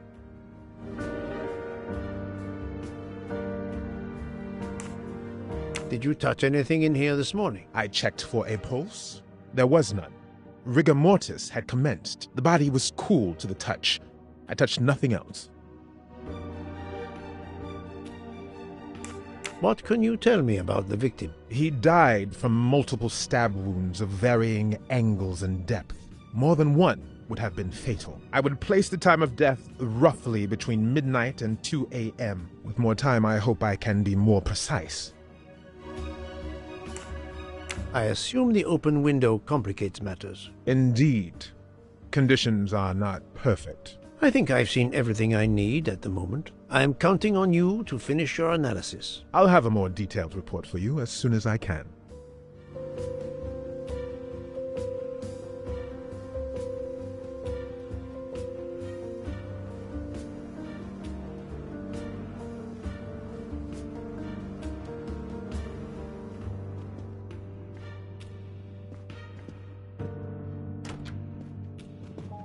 So, Poirot, did you find anything out? It's a bit early for the handcuffs, my friend. Even for Hercule Poirot. Do not worry, mon ami. I believe our culprit has no plans to strike again. Monsieur Ratchet was the target. Of that I am convinced. Tell me, Book, how did you spend last night? This is a joke, I hope. Don't you trust your old friend? My friend, calm yourself. I must hear your story in order to corroborate other accounts. Ah, naturally. Let me see. I went to my compartment after dinner. Dr. Constantine was already there. We talked about his career. He's a Cambridge man, you know. After university, he returned to his country and has done much good there. He was so interested in the Orient Express. I told him all the anecdotes I know. I'm not certain when we fell asleep, but it was very late. Here is what I have found out. Monsieur Ratchet was stabbed many times. I also found threatening letters in his safe. He had a loaded gun under his pillow, so he was on guard, ready to defend himself. However, there was an empty glass with white residue at the bottom. I suspect a barbiturate. Perhaps he was forced to take it. In any case, I am certain he was unconscious, unable to defend himself. I also found several other items at the crime scene, possibly related to the murder. They must be investigated. By all means, Poirot. As fast as you can. I also found liquid for an electronic cigarette, but I could not find a vape. This might belong to the murderer. This criminal is an amateur. I need a list of the passengers with their compartment numbers. Pierre Michel will have it. I must interview the rest of the passengers and the staff. I'll be in the bar car if you need me. We are hours late. Soon I hope help will arrive.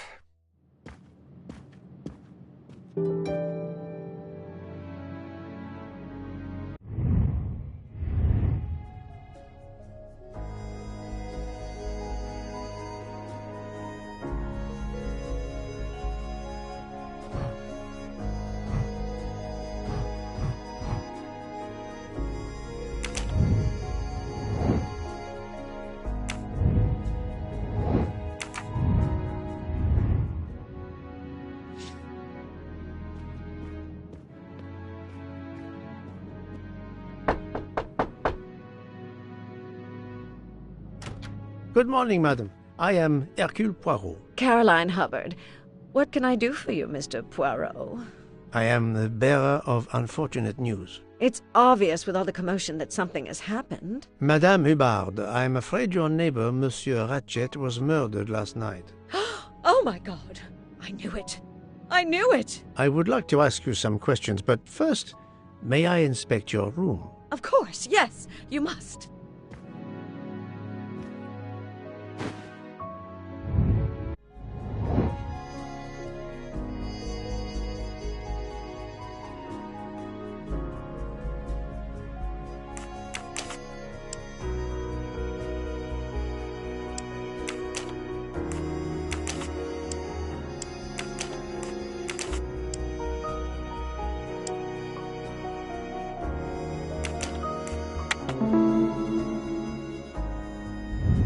That's the right answer.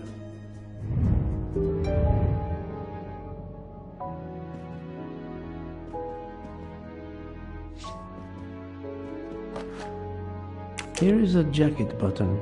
It bears the logo of the Orient Express.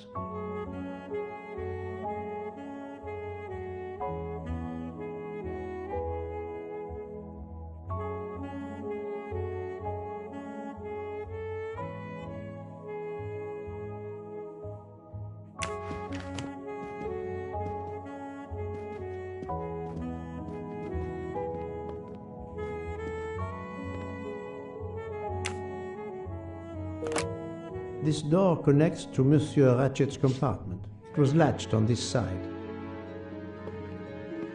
The luxury of the Orient Express is present in every detail.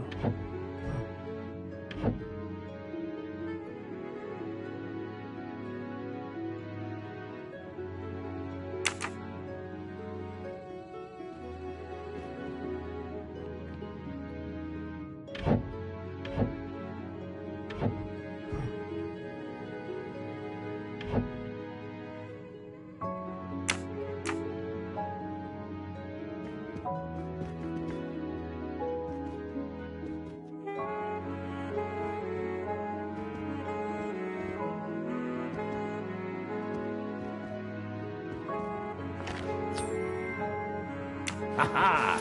Golden moustache. Madame, please tell me about last night. The murderer was right here in my compartment. I woke up. All in the dark it was. I was just so scared I couldn't scream. I pressed the call button. I pressed and pressed. I heard footsteps running in the corridor, then a knock on my door. "Come in," I screamed. And I switched on the lights at the same time. And would you believe it? There wasn't a soul there. You think he went back into the other compartment? How do I know where he went? I had my eyes shut tight. The conductor came in. I told the man what had happened, and he didn't seem to believe me. I asked him to search the room, but he found nothing. I told the conductor to look at the door between the compartments, and sure enough, it wasn't bolted. Well, I soon saw to that. I told him to bolt it, then and there. How is it you didn't bolt the door between the two compartments? But I had. Well, as a matter of fact, I asked that Swedish lady, Olsen, Greta, if it was bolted, and she said it was. How was it you could not see for yourself? I was already in bed, and my toiletry bag was hanging on the hook of the door. I couldn't see the latch from where I was. What time was it when you asked her to do this for you? Oh, it must have been around 10:30 or 10:45 p.m. She'd come along to see if I had an aspirin.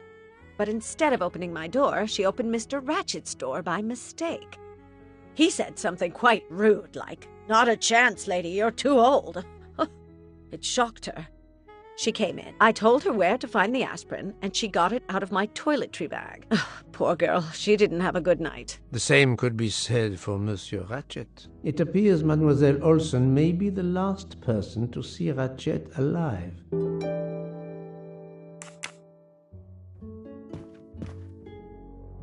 Is this your handkerchief? No, not at all. Yet it is embroidered with an initial H, like your name. I don't care. It's not mine, and I would certainly never buy something so impractical as that frilly thing. Are you a smoker? No, definitely not. Filthy habit. I found a jacket button on your table. It looks like it belongs to a train employee. The button bears the logo of the Orient Express. Well, of course the conductor came in last night, but he didn't go near that table. Still, it's a safe bet that it belongs to the conductor. I'll check his jacket later, to be sure.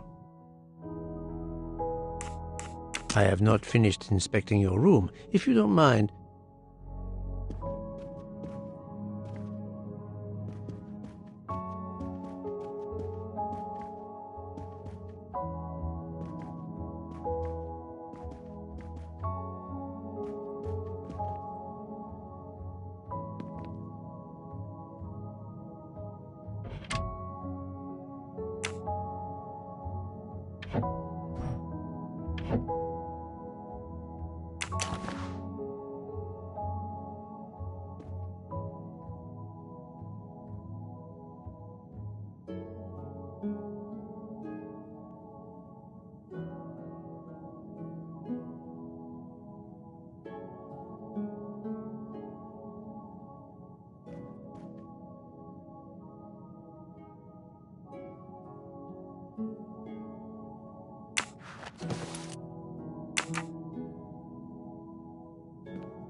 let's see if Mrs. Hubbard was telling the truth about the latch of the connecting door.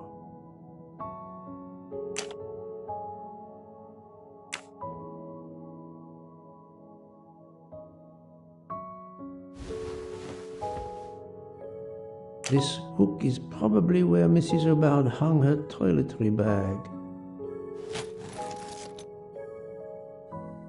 I can see the latch very well from here, even with the toiletry bag attached. I'll have to clear that up with Mrs. Hubbard.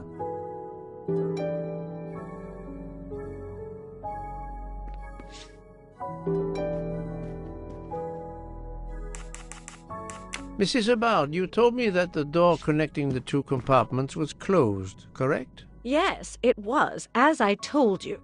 I was already in bed and my toiletry bag was hanging on the hook of the door. I couldn't see the latch from where I was. That's why I asked Miss Olsen to check if it was closed.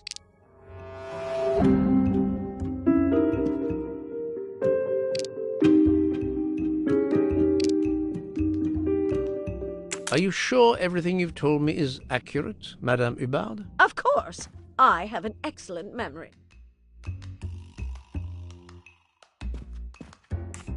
Mrs. Hubbard, I tested putting your toiletry bag on the door hook as you told me. From your bed, you can easily see the latch on the door. The toiletry bag does not hide the latch at all. Are you saying I'm lying?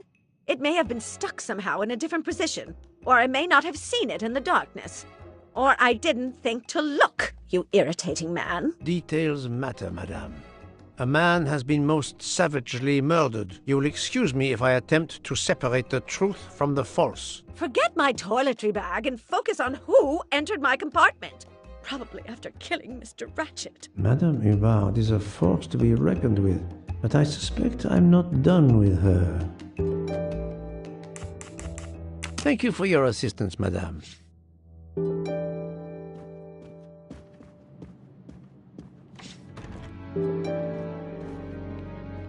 Monsieur Michel, I must ask you a few questions if you don't mind. I will do everything I can to help. First of all, tell me about yourself. Very well. My name, as you know, is Pierre Michel. I am from Calais. I've been with the company for over 15 years. Thank you.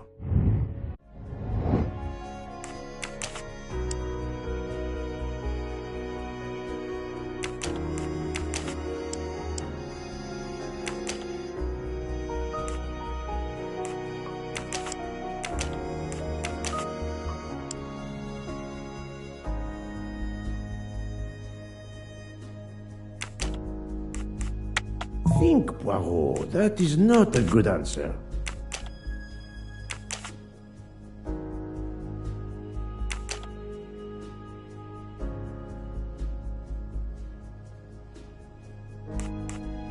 This is wrong, but I'm never far from the truth. I do not think that's the right answer.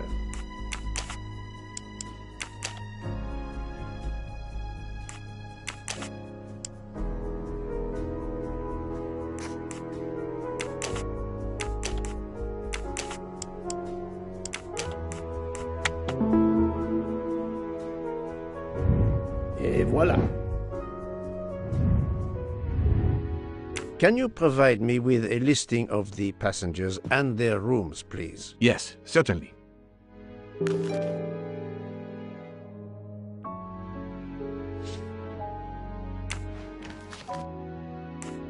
Are you a smoker? Indeed.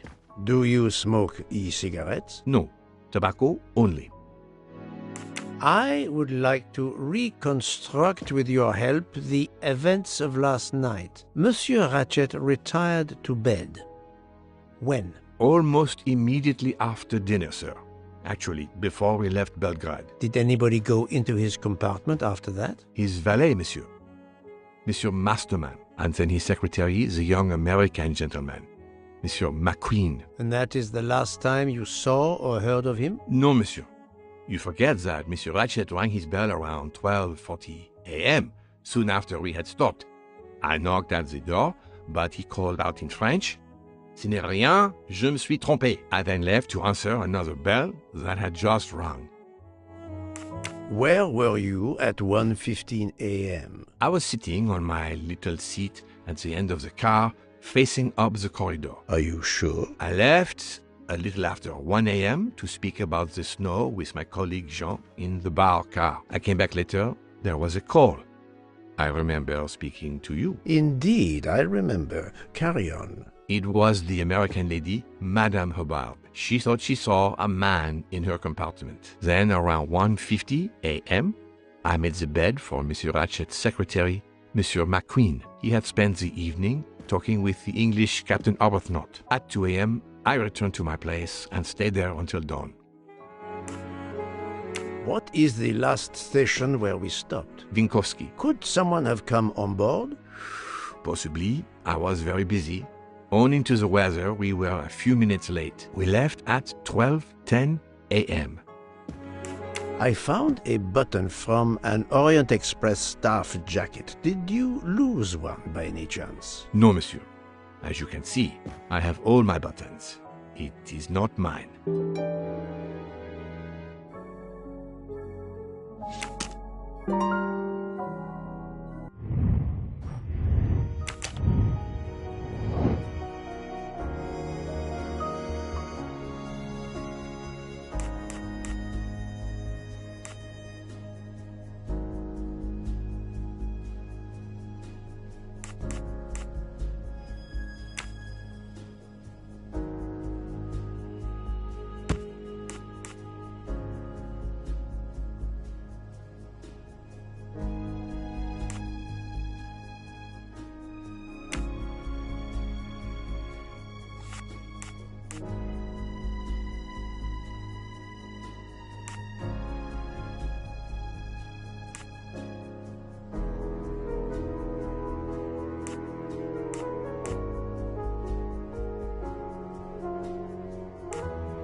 No, not good.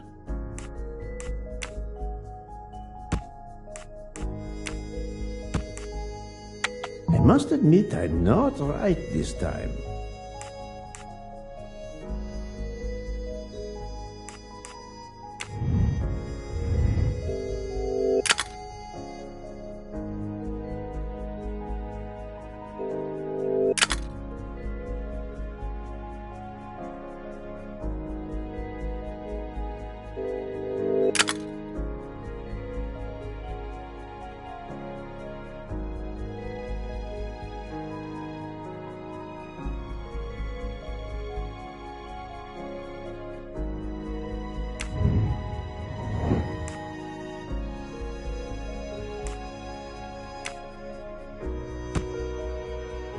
This is wrong, but I'm never far from the truth. I do not think that's the right answer.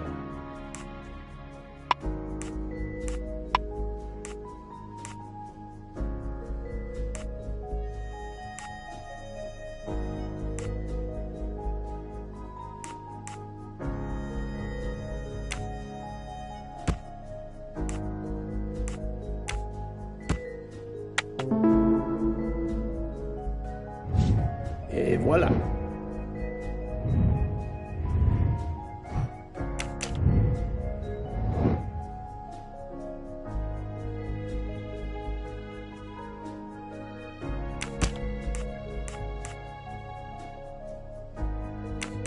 No, not good.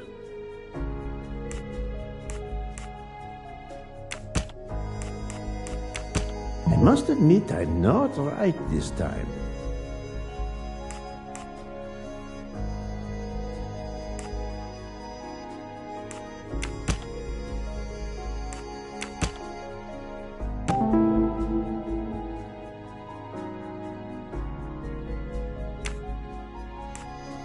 While Monsieur Michel was chatting with Monsieur Fauchet in the bar car between 1 a.m. and 2 a.m., the murderer could have escaped Ratchet's room without being seen. Et voilà.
Very well, I choose to go this way.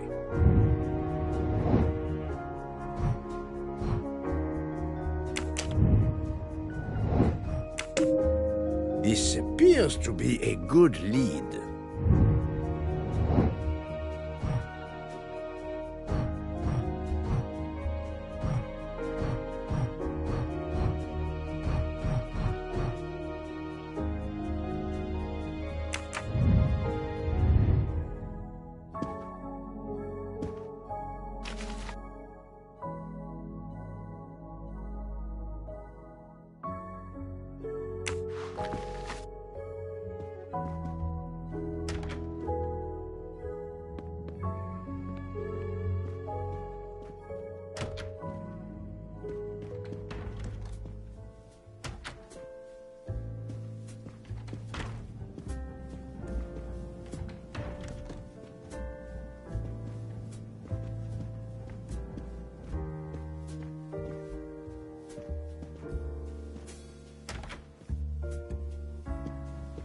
Please, Do me the courtesy of leaving me alone, if you will. So, Poirot, I hope you are progressing in your investigation. I have not finished yet, but it is progressing, yes. I still have many questions that must be answered. I will report to you as soon as I can.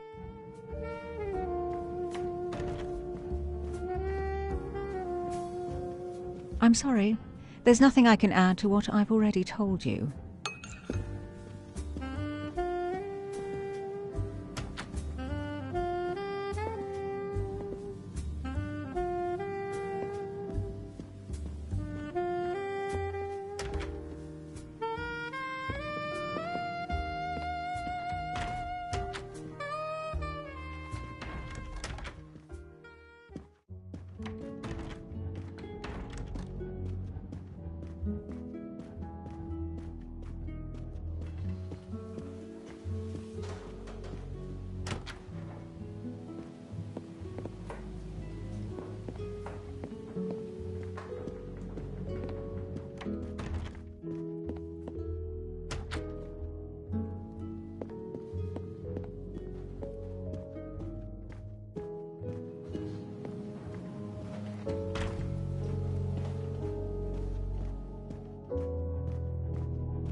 A beautiful piano, what a luxury.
Monsieur Edward Masterman, I believe.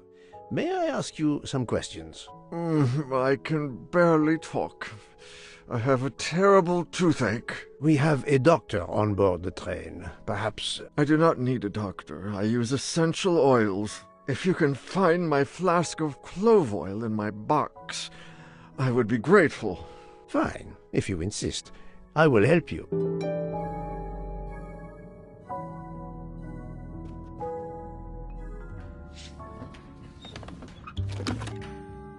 By the smell, I think that the jojoba oil spilled on the other bottles, leaving their labels illegible. I must find another way to find which one is Masterman's toothache remedy. The weighing scale is soaked in jojoba oil. It's unusable. Ah, this old scale will do the job.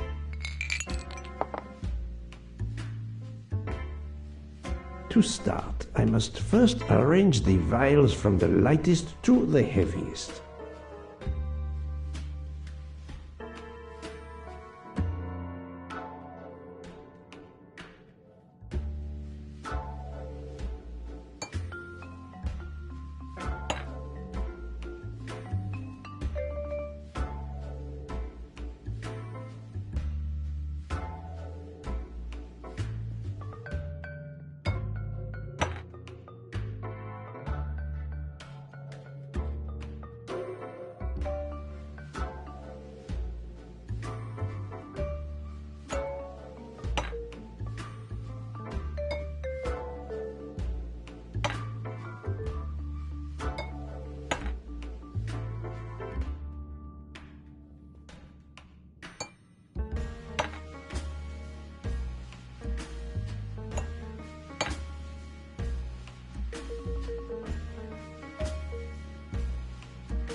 Now that I know the order, I think that I can easily guess which one is the clove oil.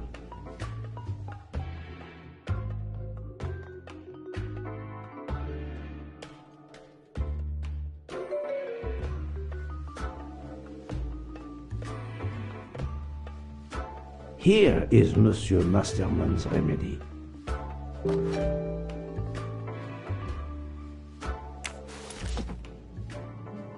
Here is your remedy. I hope it will help. Thank you very much, sir. Well, I can finally speak without too much pain. I'm ready to answer your questions. You are Monsieur Ratchet's valet? Yes, sir, that is correct. Were you told that your employer was murdered? Yes, sir. A very shocking occurrence.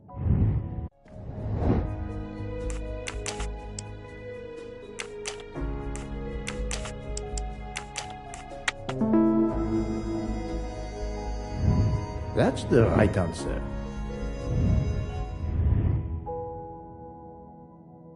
At what hour did you last see Monsieur Ratchet? It must have been around 9 p.m., sir. That or a little after. I went to bed around 10:30 p.m., same as the person who shares my room, Mr. Foscarelli. He almost immediately began snoring. What did you do then? I read, sir, and I spent a while soothing my toothache with clove oil and listening to the snoring. Did you hear anything during the night? Yes. My roommate snoring. Are you a smoker?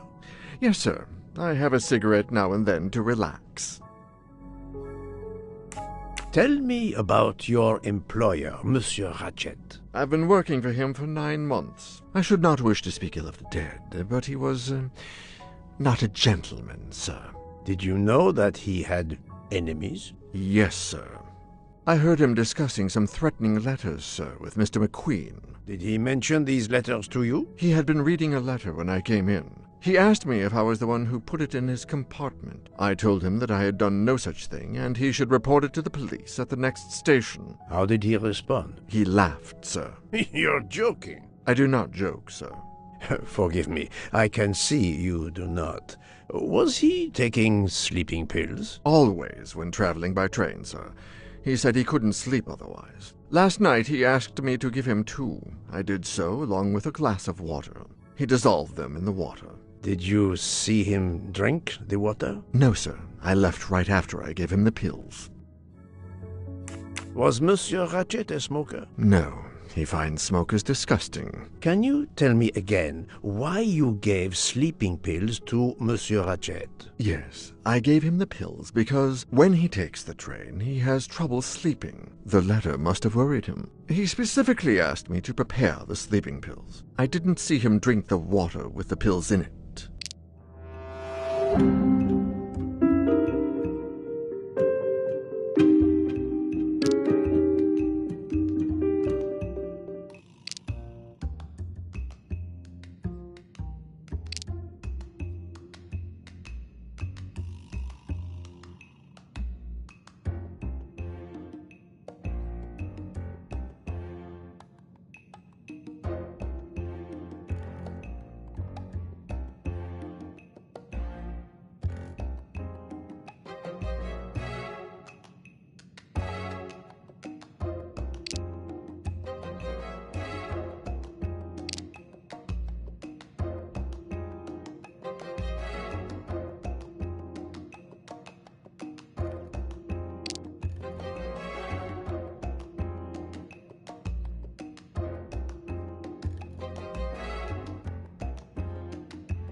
What evidence can help me prove he's lying?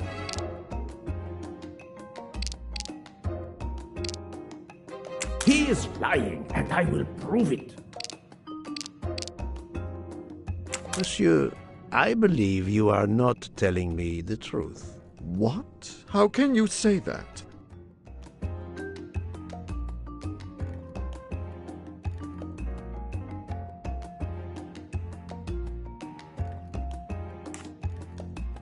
How could he ask you for sleeping pills when he had a meeting written in his agenda?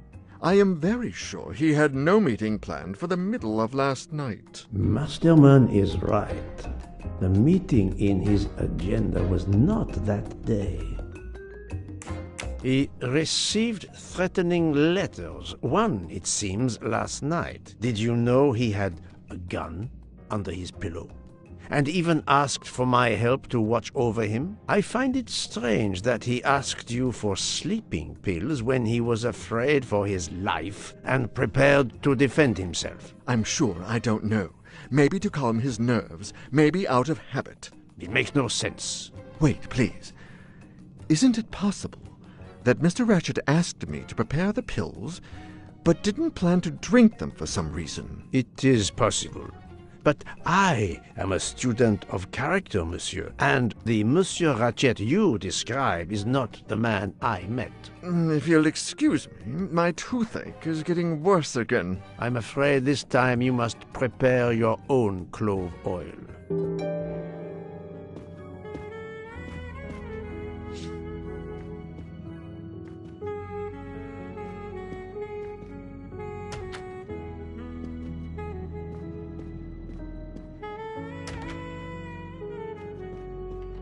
I believe I am addressing Monsieur Hector McQueen. Guilty as charged. I beg your pardon? Oh, sorry.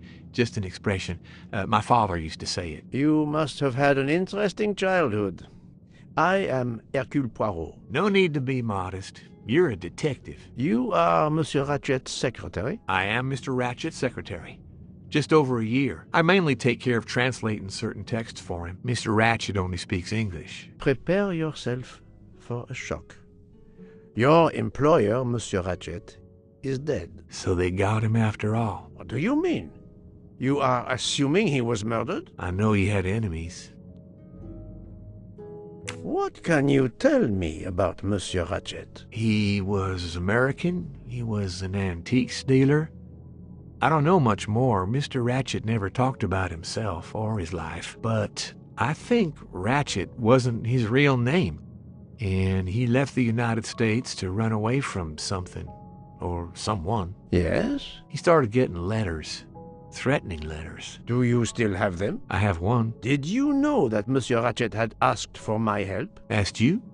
No, I didn't know. He knew he was in danger. When did you last see him? Last night around 10 o'clock, I should say. Did you like your employer, Monsieur McQueen? No, I did not. He was, I'm sure, a cruel and dangerous man.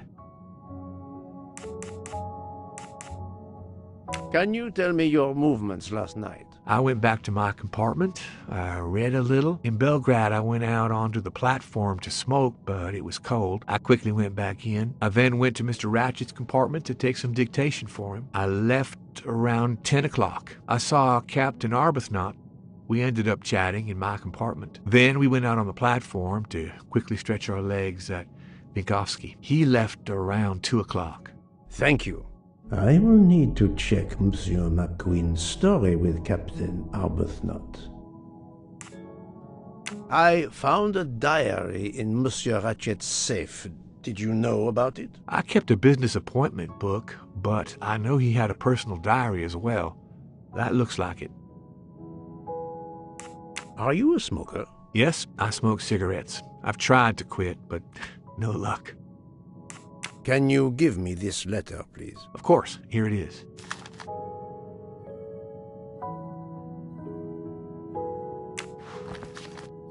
Was Monsieur Ratchet a smoker? No, he hated the smell of smoke.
must admit I'm not right this time.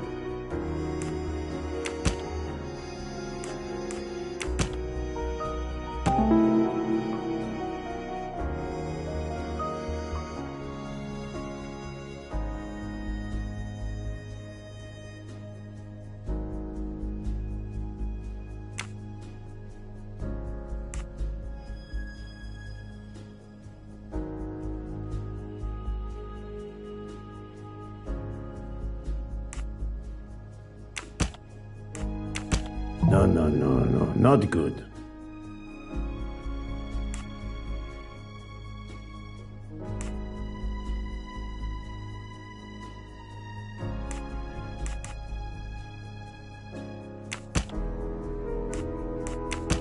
Think, Poirot. That is not a good answer.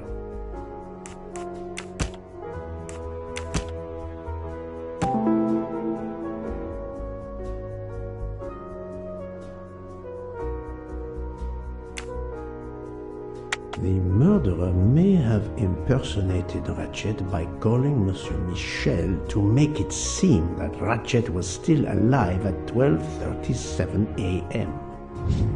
That was easy.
That's the right answer.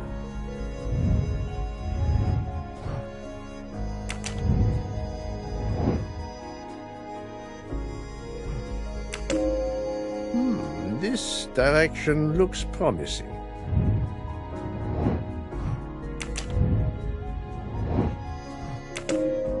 This appears to be a good lead.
So, my friend, have you found our killer? Not yet, but I will tell you what I have learned. Please. Our assassin could have gotten on the train at Vinkovsky disguised as a conductor, entered Ratchet's room, and killed him. Then he walked out through Madame Hubbard's connecting door, where he lost a button from his jacket. He had to wait for Monsieur Michel to be absent. He waited too long. The train had left the station. He was trapped aboard. Indeed. He had opened the window to make it look that he'd escaped that way. However, if he waited until the train stopped again due to snow, his footprints would have been found. The murderer is still among us, on the train. There's a problem with the second-class toilets. What now? All morning passengers have been complaining that the door is locked, so I went to check. I knocked, but no one answered. I didn't think I should open it without speaking to you first. You did well, Monsieur Michel. Lead the way. I use my master key.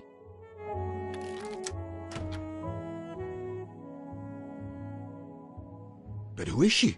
Is she alive? She is breathing. Then if she isn't dead, isn't she our murderer? That, my friend, is what we must find out.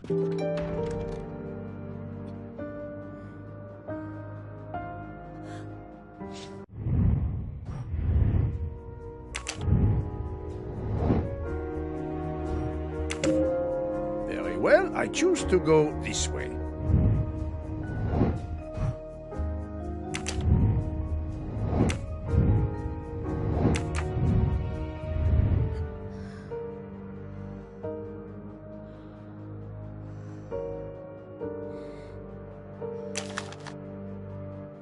Ticket reads Joanna Locke, traveling in compartment 105. Miss, can you hear me?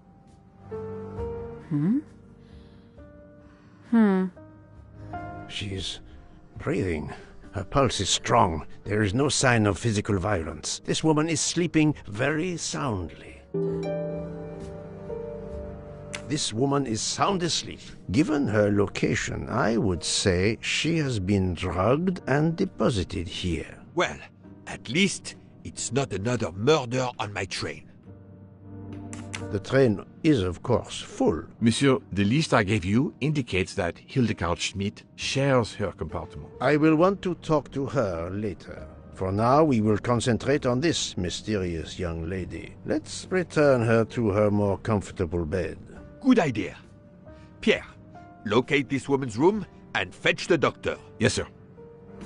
I will question her when she wakes up. Please, let me know what you learn. Mademoiselle Locke's compartment is 105. I suggest we return her to her more comfortable bed. Yes, hopefully she will awaken soon.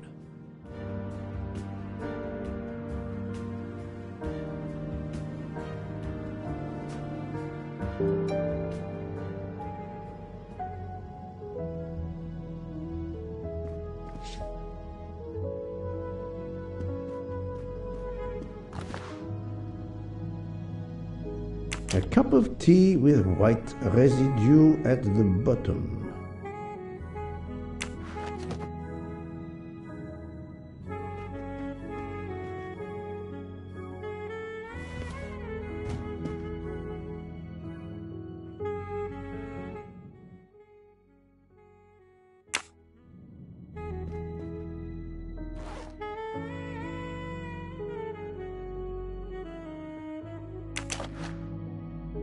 A briefcase and a wagon-lit conductor's jacket, and a button is missing.